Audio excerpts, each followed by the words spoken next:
ಚಾನೆಲ್ನ ಇಂತಿ ನಿಮ್ಮ ಗೆಳತಿ ಕಾರ್ಯಕ್ರಮಕ್ಕೆ ಆತ್ಮೀಯವಾದಂತಹ ಸ್ವಾಗತ. ನಾನು ಯಾವಾಗಲೂ ಹೇಳ್ತಾನೆ ಇರ್ತೀನಿ, ಮಹಿಳೆ ಅನ್ನೋಳು ಅನೇಕ ಪ್ರತಿಭೆಗಳ ಆಗರ. ಮನೆಯ ಒಳಗೆ ಹಾಗೆ ಜೊತೆಗೆ ಹೊರಗಿನ ಎಲ್ಲ ಜವಾಬ್ದಾರಿಗಳನ್ನ ಅಚ್ಚುಕಟ್ಟಾಗಿ ನಿಭಾಯಿಸುವಲ್ಲಿ ಆಕೆ ನಿಸ್ಸೀಮೆ ಅಂತ ಹೇಳಿದ್ರೆ ತಪ್ಪಾಗ್ಲಾರ್ದು.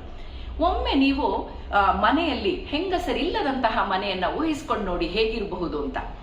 ಇದಕ್ಕೆ ಹೇಳೋದು ಕಾರ್ಯೇಶು ದಾಸಿ ಕರಣೇಶು ಮಂತ್ರಿ ಕ್ಷಮಯಾ ಧರಿತ್ರಿ ಅಂತ. ಅಂದ್ರೆ ಎಲ್ಲ ರೀತಿಯಲ್ಲೂ ಕೂಡ ಮಹಿಳೆ ತಾನು ಅಂದ್ರೆ ಸ್ಟ್ರಾಂಗ್ ಅನ್ನೋದನ್ನ ಮತ್ತೆ ಒತ್ತಿ ಹೇಳ್ತಾಳೆ. ಇಂತಹ ಅನೇಕ ಪ್ರತಿಭೆಗಳನ್ನ ನಾನು ಪ್ರತಿ ವಾರ ಪ್ರತಿ ಸಂಚಿಕೆಯಲ್ಲಿ ನನ್ನ ಈ ಯೂಟ್ಯೂಬ್ ಚಾನೆಲ್ ನಲ್ಲಿ ನಾನು ಹೇಳ್ತಾನೆ ಬಂದಿದ್ದೀನಿ. ಅಂತಹ ಓರ್ವ ದಿಟ್ಟ ಧೀರ ಮಹಿಳೆ, ನೆಚ್ಚಿನ ಶಿಕ್ಷಕಿಯಾಗಿ ಎಲ್ಲ ಮಕ್ಕಳೊಂದಿಗೆ ಶಾಲೆಯಲ್ಲಿ ತಮ್ಮ ಶಿಕ್ಷಕ ವೃತ್ತಿಯನ್ನ ಮಾಡಿದಂತಹವರು, ಹಾಗೆ ಸಮಾಜ ಸೇವಕಿಯಾಗಿ ಅನೇಕ ನೊಂದ ಮನಸ್ಸುಗಳಿಗೆ ಸಾಂತ್ವನವನ್ನ ಹೇಳ್ತಾ ಅವರಿಗೆ ನ್ಯಾಯವನ್ನ ಒದಗಿಸಿಕೊಟ್ಟಂತವರು, ಜೊತೆಗೆ ಉತ್ತಮ ಸಾಹಿತಿ ಬರಹಗಾರ್ತಿಯೂ ಕೂಡ ಹೌದು. ಇವೆಲ್ಲಕ್ಕಿಂತ ಮಿಗಿಲಾಗಿ ಸಾಮಾಜಿಕ ಹೋರಾಟಗಾರ್ತಿ ಅಂದ್ರೆ ತಪ್ಪಾಗ್ಲಾರ್ದು. ಇವರು ನಮ್ಮೆಲ್ಲರ ಪ್ರೀತಿಯ ವಿಜಯ ವಿಷ್ಣು ಭಟ್ ಅಂತ. ಹಾಗಾದ್ರೆ ಬನ್ನಿ, ಅವರನ್ನ ನಾನು ನಿಮಗೆ ಪರಿಚಯ ಮಾಡ್ಕೊಳ್ತೀನಿ. ಅವರ ಜೀವನಾನುಭವ ಹೇಗಿತ್ತು, ಯಾವೆಲ್ಲ ರೀತಿ ಹೋರಾಟಗಾರ್ತಿಯಾಗಿ ಅವರು ತಮ್ಮ ಬದುಕನ್ನ ಸವಸಿದ್ರು, ಈ ಒಂದು ಇಳಿ ವಯಸ್ಸಿನಲ್ಲೂ ಕೂಡ ಅವರ ಬರವಣಿಗೆ ಸಾಹಿತ್ಯ ಹೇಗಿದೆ, ಈ ಎಲ್ಲ ವಿಷಯಗಳನ್ನ ನಾವು ತಿಳಿದುಕೊಳ್ಳೋಣ ಬನ್ನಿ. ನಮಸ್ಕಾರ ವಿಜಯ ವಿಷ್ಣು ಭಟ್ ಅವರೇ. ನಿಮ್ಮನ್ನ ಇವತ್ತು ಭೇಟಿ ಮಾಡಿ ನನ್ನ ಗೆಳತಿಯರಿಗೆ ಪರಿಚಯ ಮಾಡ್ಕೊಡ್ತಿರ್ತಕ್ಕಂಥದ್ದು ನನಗೆ ಬಹಳ ಹೆಮ್ಮೆ ಅಂತ ಅನ್ನಿಸ್ತಾ ಇದೆ. ನಿಮ್ಮಂತಹ ಮಹಿಳೆಯರು ಇವಾಗಿನ ಜನಕ್ಕೆ ಮಾತ್ರ ಅಲ್ಲ, ಅಂದ್ರೆ 55 ವರ್ಷಗಳ ಹಿಂದೆ ಕೂಡ ನೀವು ಎಷ್ಟೊಂದು ರೀತಿಯಾಗಿ ಸಾಧನೆಯನ್ನ ಮಾಡಿದ್ರಿ. ಅದೆಲ್ಲದರ ಪರಿಚಯವನ್ನ ನಮ್ಮ ಗೆಳತಿಯರಿಗೆ ಮಾಡ್ಕೊಡ್ಬೇಕು ಅನ್ನೋ ಉದ್ದೇಶದಿಂದ ನಾನಿವತ್ತು ನಿಮ್ಮನ್ನ ಭೇಟಿ ಮಾಡ್ತಾ ಇದ್ದೀನಿ. ಕಾರ್ಯಕ್ರಮದ ಮೊದಲಿಗೆ ನಿಮ್ಮ ಜೀವನದ ಬಗ್ಗೆ, ಅಂದ್ರೆ ನಿಮ್ಮ ಬಾಲ್ಯ ಜೀವನದ ಬಗ್ಗೆ, ನಿಮ್ಮ ಕುಟುಂಬದ ಬಗ್ಗೆ ಒಂದಷ್ಟು ಮಾಹಿತಿ. ಸಂತೋಷ. ನನಗೂ ಕೂಡ ನಿಮ್ಮನ್ನ ಭೇಟಿ ಮಾಡಿದ್ದು ಬಹಳ ಸಂತೋಷ ಆಗ್ತಾ ಇದೆ. ವಿಚಾರಗಳನ್ನು ಹಂಚಿಕೊಳ್ಳುವುದೇ ಜೀವನ. ಓಕೆ, ಅದಕ್ಕಾಗಿ ನೀವು ಬಾಲ್ಯದ ಬಗ್ಗೆ ಕೇಳಿದ್ರಿ. ನನ್ನ ಬಾಲ್ಯ ಬಹಳ, ನನಗೆ ಬಾಲ್ಯವೇ ಸಿಗ್ಲಿಲ್ಲ ಅಂತ ಅನ್ಕೊಳ್ತೀನಿ. ಯಾಕೆಂದ್ರೆ ಆ ಬಾಲ್ಯದ ಸುಂದರ ಕ್ಷಣಗಳು ಕಲ್ಪನೆ ಅಷ್ಟೇ ಹೊರತು ನನಗೆ ಅದು ಸಿಗ್ಲಿಲ್ಲ. ಕಾರಣ ಅದೇ, ಗೋಡ್ಸೆಯವರು ಗಾಂಧೀಜಿಯವರನ್ನ ಕೊಂದ ಸಂದರ್ಭ. ನಾವು ಪೂನಾದಲ್ಲಿ ನಮ್ಮ ತಂದೆಯದು ಫ್ಯಾಕ್ಟ್ರಿ ಇತ್ತು. ನಿಮ್ ತಂದೆಯವರು ಏನ್ ಮಾಡ್ಕೊಂಡಿದ್ರು? ಅವರದ್ದು ಟಾಯ್ಸ್ ವರ್ಕ್ಸ್ ಫ್ಯಾಕ್ಟ್ರಿ ಇತ್ತು. ಆ ಸಂದರ್ಭದಲ್ಲಿ ನಮ್ಮ ಚಿಕ್ಕಪ್ಪನವರನ್ನೆಲ್ಲ ಬ್ಯಾನ್ ಮಾಡಿದ್ರು, ತುಂಬಾ ಜನರನ್ನು ಕೊಂದು ಹಾಕಿದ್ರು, ಹೀಗೆಲ್ಲ ನಡೀತು ಅಲ್ಲಿ. ಅಂತ ಸಂದರ್ಭದಲ್ಲಿ ನಮ್ಮ ತಂದೆ ಎಲ್ಲವನ್ನೂ ಕಳ್ಕೊಂಡ್ರು. ಮತ್ತೆ 48ರಿಂದ 51ರವರೆಗೆ ಪುನಃ ಬದುಕು ಕಟ್ಟಿಕೊಡ್ಬಹುದು ಅಂತ ಹೇಳಿ ಅಲ್ಲಿ ಕೆಲವು ವರ್ಷಗಳಿದ್ರು. ನಂತರ 51ರ ನಂತರ ನಮ್ಮ ಮಾಮ ಬಂದ್ರು, ಅವರು ನಮ್ಮನ್ನ ಮಂಗಳೂರಿಗೆ ಕರ್ಕೊಂಡು ಬಂದ್ರು. ಅಲ್ಲಿ ಬದುಕು ಕಷ್ಟ ಅಂತ ಆಯ್ತು. ಹಾಗೆ ಅಲ್ಲಿಂದ ಪ್ರಾರಂಭ ಆಗುತ್ತೆ. ಅಲ್ಲಿಂದ ನೆನಪುಗಳು ನನಗೆ ನಿಮ್ಮ ಕುಟುಂಬದಲ್ಲಿ, ಅಂದ್ರೆ ನಿಮ್ಮ ಜೊತೆಗೆ ಅಣ್ಣ ತಮ್ಮಂದಿರು, ಅಕ್ಕ ತಂಗಿಯರು ಎಷ್ಟು ಮಂದಿ? ನಾವು 5 ಜನ ಅಕ್ಕ ತಂಗಿಯರು, ಒಬ್ಬ ತಮ್ಮ. ನೀವು ಆತರ ಗಾಂಧೀಜಿ ಆದಾಗ ನೀವು ಅಲ್ಲಿಂದ ಬಿಟ್ಟು ಮಂಗಳೂರಿಗೆ ಬಂದ್ರಿ ಅಂತ ಹೇಳಿದ್ರಿ. ಆಗ ನಿಮ್ ತಂದೆಯವರು ಫ್ಯಾಕ್ಟರಿಯನ್ನ ಕ್ಲೋಸ್ ಮಾಡಿ ಅಲ್ಲಿ ಬಂದ್ರು? ಹೌದು, ಕ್ಲೋಸ್ ಆಯ್ತು. ಮಂಗಳೂರಿನಲ್ಲಿ ಬಂದ ಮೇಲೆ ಏನ್ ಮಾಡಿದ್ರಿ? ಮಂಗಳೂರಿನಲ್ಲಿ ಬಂದ ಮೇಲೆ ಇಲ್ಲಿ ಪುನಃ ಅಂಥದ್ದೇ ಉದ್ಯೋಗವನ್ನು ಮಾಡಬಹುದು, ಮಾವ ಸಹಕರಿಸ್ತಾರೆ ಅಂತ ಅನಿಸ್ತು. ಆದ್ರೆ ದುರದೃಷ್ಟವಶಾತ್ ಅಂತ ಹೇಳ್ಬೇಕಾಗುತ್ತೆ, ನಮ್ಮ ಮಾವನವರು ಅವರು ಹೊಂಡಸಾಳದಲ್ಲಿ ದೊಡ್ಡ ಇದರಲ್ಲಿದ್ರು. ಅವರು ಲಾಸ್ ಆಗಿ ಅವರು ಹೇಳದೆ ಅಲ್ಲಿಂದ ಹೋಗುವಂತ ಪರಿಸ್ಥಿತಿ ಬಂತು. ಪುನಃ ನಾವು ಅತಂತ್ರರಾದ. ಹಾಗೆ ನಂತರ ನಾವು ಮೂಡಿಗೆರೆಯಲ್ಲಿ ನಮ್ಮ ತಂದೆಯವರ ತಂದೆ ಅಜ್ಜನ ಎಸ್ಟೇಟ್ ಇತ್ತು, ಅಲ್ಲಿಗೆ ಬಂದೆವು. ಮತ್ತೆ ಅಲ್ಲಿಂದ ಹಾಗಾದ್ರೆ ನಿಮ್ಮ ಬಾಲ್ಯದಲ್ಲಿ ನೀವು ಶಾಲೆ ಅಂತೆಲ್ಲ ಕಂಡವ್ರೆ ಅಲ್ಲ ಅಂತ ಅನ್ಕೊಳ್ತೀನಿ. ಹೌದು, ಎಲ್ಲಿ ಇರ್ತೀವೋ ಆಗ ಒಬ್ಬ ಶಾಲೆಗೆ ಸೇರ್ತಿದ್ದೆ, 1-2 ತಿಂಗಳು 4 ತಿಂಗಳು ಹೋಗ್ತಿದ್ದೆ, ಪುನಃ ಇಲ್ಲ, ಈ ತರ ಆಗ್ತಾ ಇದೆ. ಅಂದ್ರೆ ಬಹಳಷ್ಟು ಆಸಕ್ತಿ ನಿಮಗೆ ಓದಿನಲ್ಲಿ, ಮತ್ತೆ ಪ್ರತಿಯೊಬ್ಬರ ಜೀವನದಲ್ಲೂ ಬಾಲ್ಯಾವಸ್ಥೆ ಅನ್ನೋದು ಬಹಳ ಇದು. ಆದ್ರೆ ನಿಮ್ಮೊಂದು ಪುಸ್ತಕದಲ್ಲಿ ನಾನೇ ಓದಿರೋದು, ನಿಮ್ಮ ಬಾಲ್ಯ ಅಂದ್ರೆ ನೀವು ಬಹಳವಾಗಿ ಅದರಲ್ಲಿ ಅತಂತ್ರ ಸ್ಥಿತಿ ಆಯಿತು, ಓದ್ಲಿಕ್ಕೆ ಆಗ್ಲಿಲ್ಲ, ಏನೆಲ್ಲ ಬೇರೆ ರೀತಿಯಾದಂತಹ ವೃತ್ತಿಗಳನ್ನ ಮಾಡಕ್ ಶುರು ಮಾಡಿದ್ರಿ. ಕ್ಯಾಶಿಯರ್ ವರ್ಕ್ ಕೂಡ ನೀವು ಮಾಡಿದ್ರಿ ಅಂತ ನಾನು ಓದ್ದೆ. ಸೊ ಹೇಗೆ ನೀವು ವಿದ್ಯಾಭ್ಯಾಸವನ್ನ ಕಂಟಿನ್ಯೂ ಮಾಡಿದ್ರಿ? ನಾನು ಅದೇ ಮದುವೆ ಆಗುವವರೆಗೆ ಅಲ್ಲಿಂದ, ಅಂದ್ರೆ ಚಿಕ್ಕಪ್ಪನ ಮನೆಯಲ್ಲಿ ಇದ್ದೆ ಠಾಣೆಯಲ್ಲಿ. ಅಲ್ಲಿ ಈ ಮರಾಠಿ ಸ್ಕೂಲಿಗೆ ಹೋದೆ 1-2 ವರ್ಷ, ಅದು ಸಹ ಮಧ್ಯ. ಅಲ್ಲಿಂದ ಪುನಃ ನಾನು ಬಂದ ಮೇಲೆ ಶೃಂಗೇರಿಗೆ ಬಂದೆ. ಅಲ್ಲಿ ಒಂದ್ಸಲ ಸ್ಕೂಲ್ಗೆ ಸೇರಿದೆ, ನೀವು ಹೇಳಿದ ಹಾಗೆ. ಆದ್ರೆ ಹಾ. ಅಲ್ಲಿಯೂ ಒಂದು 6 ತಿಂಗಳು ಸ್ಕೂಲಿಗೆ ಹೋದೆ, ಅಲ್ಲಿಂದ ಪುನಃ ಬಿಡಬೇಕಾದಂತ ಪರಿಸ್ಥಿತಿ ಬಂತು. ನಂತರ ಬೆಂಗಳೂರಿಗೆ ಬಂದ ಮೇಲೆ ಪ್ರೈವೇಟ್ ಅಲ್ಲಿ 7th ನಾನು ಎಕ್ಸಾಮ್ ಕಟ್ಬೋದು ಅಂತ ಹೇಳಿದ್ರು. ಅದೊಂದು ಸ್ಕೂಲಿನ ಅಧ್ಯಾಪಕರು ನನಗೆ ಸಹಾಯ ಮಾಡಿದ್ರು. ಆದ್ರೆ ನಾನು ಎಲ್ಲೋ ನಿಮ್ಮ ಪುಸ್ತಕದಲ್ಲಿ ಓದಿದ್ದು, ನೀವು ಮಕ್ಕಳಿಗೆ ಹಿಂದಿ ಟ್ಯೂಷನ್ ಹೇಳ್ಕೊಡ್ತಾ ನೀವು ಕೂಡ ಕಲಿತು. ಅದು ನಂತರದಲ್ಲಿ Okay. ಹಾಗೆ 7th ವರೆಗೆ ಅಂತ ಹೇಳಿ ಅದು ಎಕ್ಸಾಮ್ ಮಾಡ್ಲಿಲ್ಲ ನಾನು. ಆಮೇಲೆ ಮದುವೆ ಆಯ್ತು ನಂದು. 16ನೇ ವಯಸ್ಸಲ್ಲಿ ಮದುವೆ ಆಯ್ತು. ಮದುವೆ ಆದ ಮೇಲೆ 2 ವರ್ಷ ಅತ್ತೆ ಮನೆಯಲ್ಲಿ, ಮತ್ತೆ 2 ವರ್ಷದ ನಂತರ 65ರಲ್ಲಿ ನಾವು ಕೊಡಗಿಗೆ ಹೋದೆವು. 2 ಮಕ್ಕಳು ಆದ್ರು. ಆ ನಂತರ ನನಗನಿಸ್ತು ನಾನೇನನ್ನಾದ್ರೂ ಮಾಡಬೇಕು ಅಂತ ಹೇಳಿ. ಇವರು ಟ್ಯೂಷನ್ಗಳನ್ನೆಲ್ಲ ಹೇಳ್ತಾ ಇದ್ರು, ಅದ್ರ ಜೊತೆಗೆ ನಾನು ಒಂದು ಎಕ್ಸಾಮ್ ಕಟ್ಟಿದ್ರೆ ಯಾಕೆ ಆಗ್ಬಾರ್ದು ಅಂತ ಎಕ್ಸಾಮ್ ಕಟ್ಟಿದೆ. ಅದು ಜಿಲ್ಲೆಯಲ್ಲೇ ನಾನು ಮೊದಲಿಗರಾಗಿ ಬಂದೆ ಅದರಲ್ಲಿ. ಹಾಗೆ ನನ್ನ ಉತ್ಸಾಹ ಹೆಚ್ಚಾಯ್ತು. ಹಾಗೆ ಕಂಟಿನ್ಯೂ ಮಾಡಿದೆ. ನಂತರ ನಾನು ಟ್ಯೂಷನ್ ಹೇಳ್ತಾ ಇದ್ದೆ, ಜೊತೆಗೆ ನಾನು ಓದ್ತಾ ಇದ್ದೆ. ಹೀಗೆಲ್ಲ ಮಾಡಿ ಮಕ್ಕಳನ್ನ ಮಡ್ಲಲ್ಲೇ ಇಟ್ಕೊಂಡು ಟ್ಯೂಷನ್ ಹೇಳ್ತಾ ಇದ್ದೆ.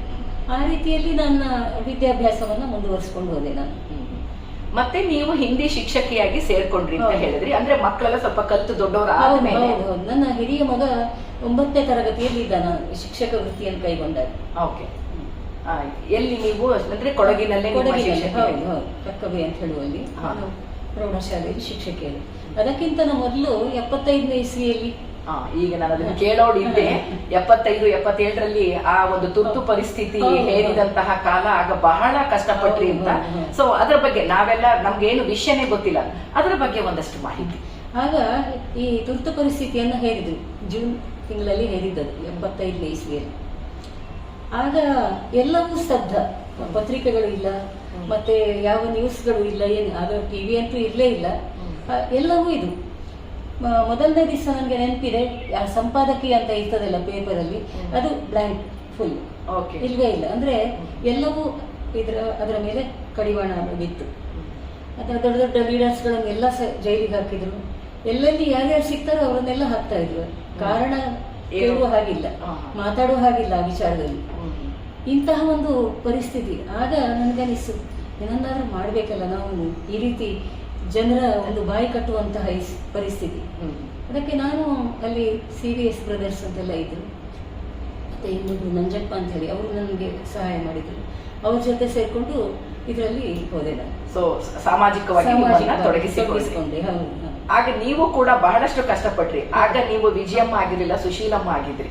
ಒಮ್ಮೆ ವಿಜಯಮ್ಮ ಆಗ್ತಿದ್ದೆ, ಒಮ್ಮೆ ಕಮಲಮ್ಮ, ನಾಟ್ ಸುಶೀಲಮ್ಮ. ಅಂದ್ರೆ ಏನದು, ಯಾಕೆಂದ್ರೆ ನಿಮ್ಗೆ ಸ್ವಲ್ಪನೇ ಹೊತ್ತು, ಇನ್ನೊಂದು ಅರ್ಧ ಗಂಟೆ ನಿಮ್ಮ ಬಂಧಿಸ್ಬೇಕಾಗುತ್ತೆ ಅಂತೆಲ್ಲ ಬೆದರಿಕೆ ಬರ್ತಾ ಇತ್ತು. ಆಗ ವಿಜಯಮ್ಮನನ್ನು ಹುಡುಕಿಕೊಳ್ಳಿಕ್ಕೆ ಬರುವಾಗ ನನ್ನಿಲ್ಲ, ನನ್ನ ಕಮಲಮ್ಮ ಹೆಸರು ನೋಡಿ ಅಂತ ಹೀಗೆ ನನಗೆ ಪೋಸ್ಟ್ಗಳು ಬರ್ತಾ ಇತ್ತು, ಅದನ್ನೆಲ್ಲ ತೋರಿಸಿ. ಹಾಗೆ ಕಮಲಮ್ಮನನ್ನು ಹುಡ್ಕೊಂಡು ಬಂದಾಗ ನಾನು ವಿಜಯಮ್ಮ ಆಗ್ತಿದ್ದೆ. ಹೀಗೆ ಏನೋ ಇದಾಯ್ತು. ಹಾಗಾಗಿ ಮತ್ತೆ ಆ CVS ಬ್ರದರ್ಸ್ ಅಂತ ಹೇಳಿದ್ರು, ಅವ್ರು ಸ್ವಲ್ಪ ಪ್ರಭಾವಿಗಳಾಗಿದ್ರು. ಅವ್ರ ಎದುರು ನಿಲ್ತಿದ್ರು ಅಂತಹ ಸಂದರ್ಭದಲ್ಲಿ. ಹೀಗಾಗಿ ಬಂಧನಕ್ಕೆ ಡೈರೆಕ್ಟ್ ಆಗಿ ಒಳಗಾಗಿಲ್ಲ. ಸೊ ಯಾವ ರೀತಿಯಾಗಿ ನೀವು ಎಲ್ಲ ಆಗ ಒಂಥರ ನ್ಯಾಯ ಒದಗಿಸಿಕೊಡುವಲ್ಲಿ ಅಂದ್ರೆ ವಿಚಾರಗಳನ್ನೆಲ್ಲ ನಮ್ಮ ಪ್ರಜಾಪ್ರಭುತ್ವ ಅಥವಾ ನಮ್ಮ ರಾಷ್ಟ್ರ ಏನು ಇತ್ಯಾದಿ ಜನಗಳಿಗೆ ತಲುಪಿಸಬೇಕು. ಈ ರೀತಿ ನಮ್ಮನ್ನು ಈಗ ಬಾಯಿ ಮುಚ್ಚಿಸಿದ್ದಾರೆ, ಇಡೀ ಎಲ್ಲವೂ ಕತ್ತಲಲ್ಲಿ ಇಟ್ಟಿದ್ದಾರೆ ನಮ್ಮನ್ನು.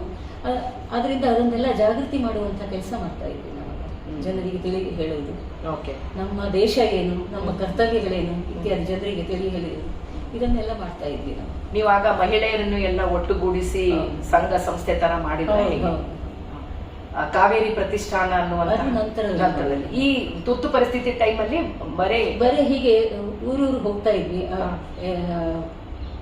ಎಲ್ಲೆಲ್ಲೂ ಹೋಗಿ ಅವರನ್ನು ಜಾಗೃತಗೊಳಿಸೋದು, ಅಲ್ಲೇ ಸಭೆ ಸೇರಿಸೋದು, ಅಲ್ಲೇ ವಿಚಾರಗಳನ್ನು ಹೇಳೋದು, ಈ ತರ ಎಲ್ಲ ಮಾಡ್ತಾ ಇದ್ವಿ.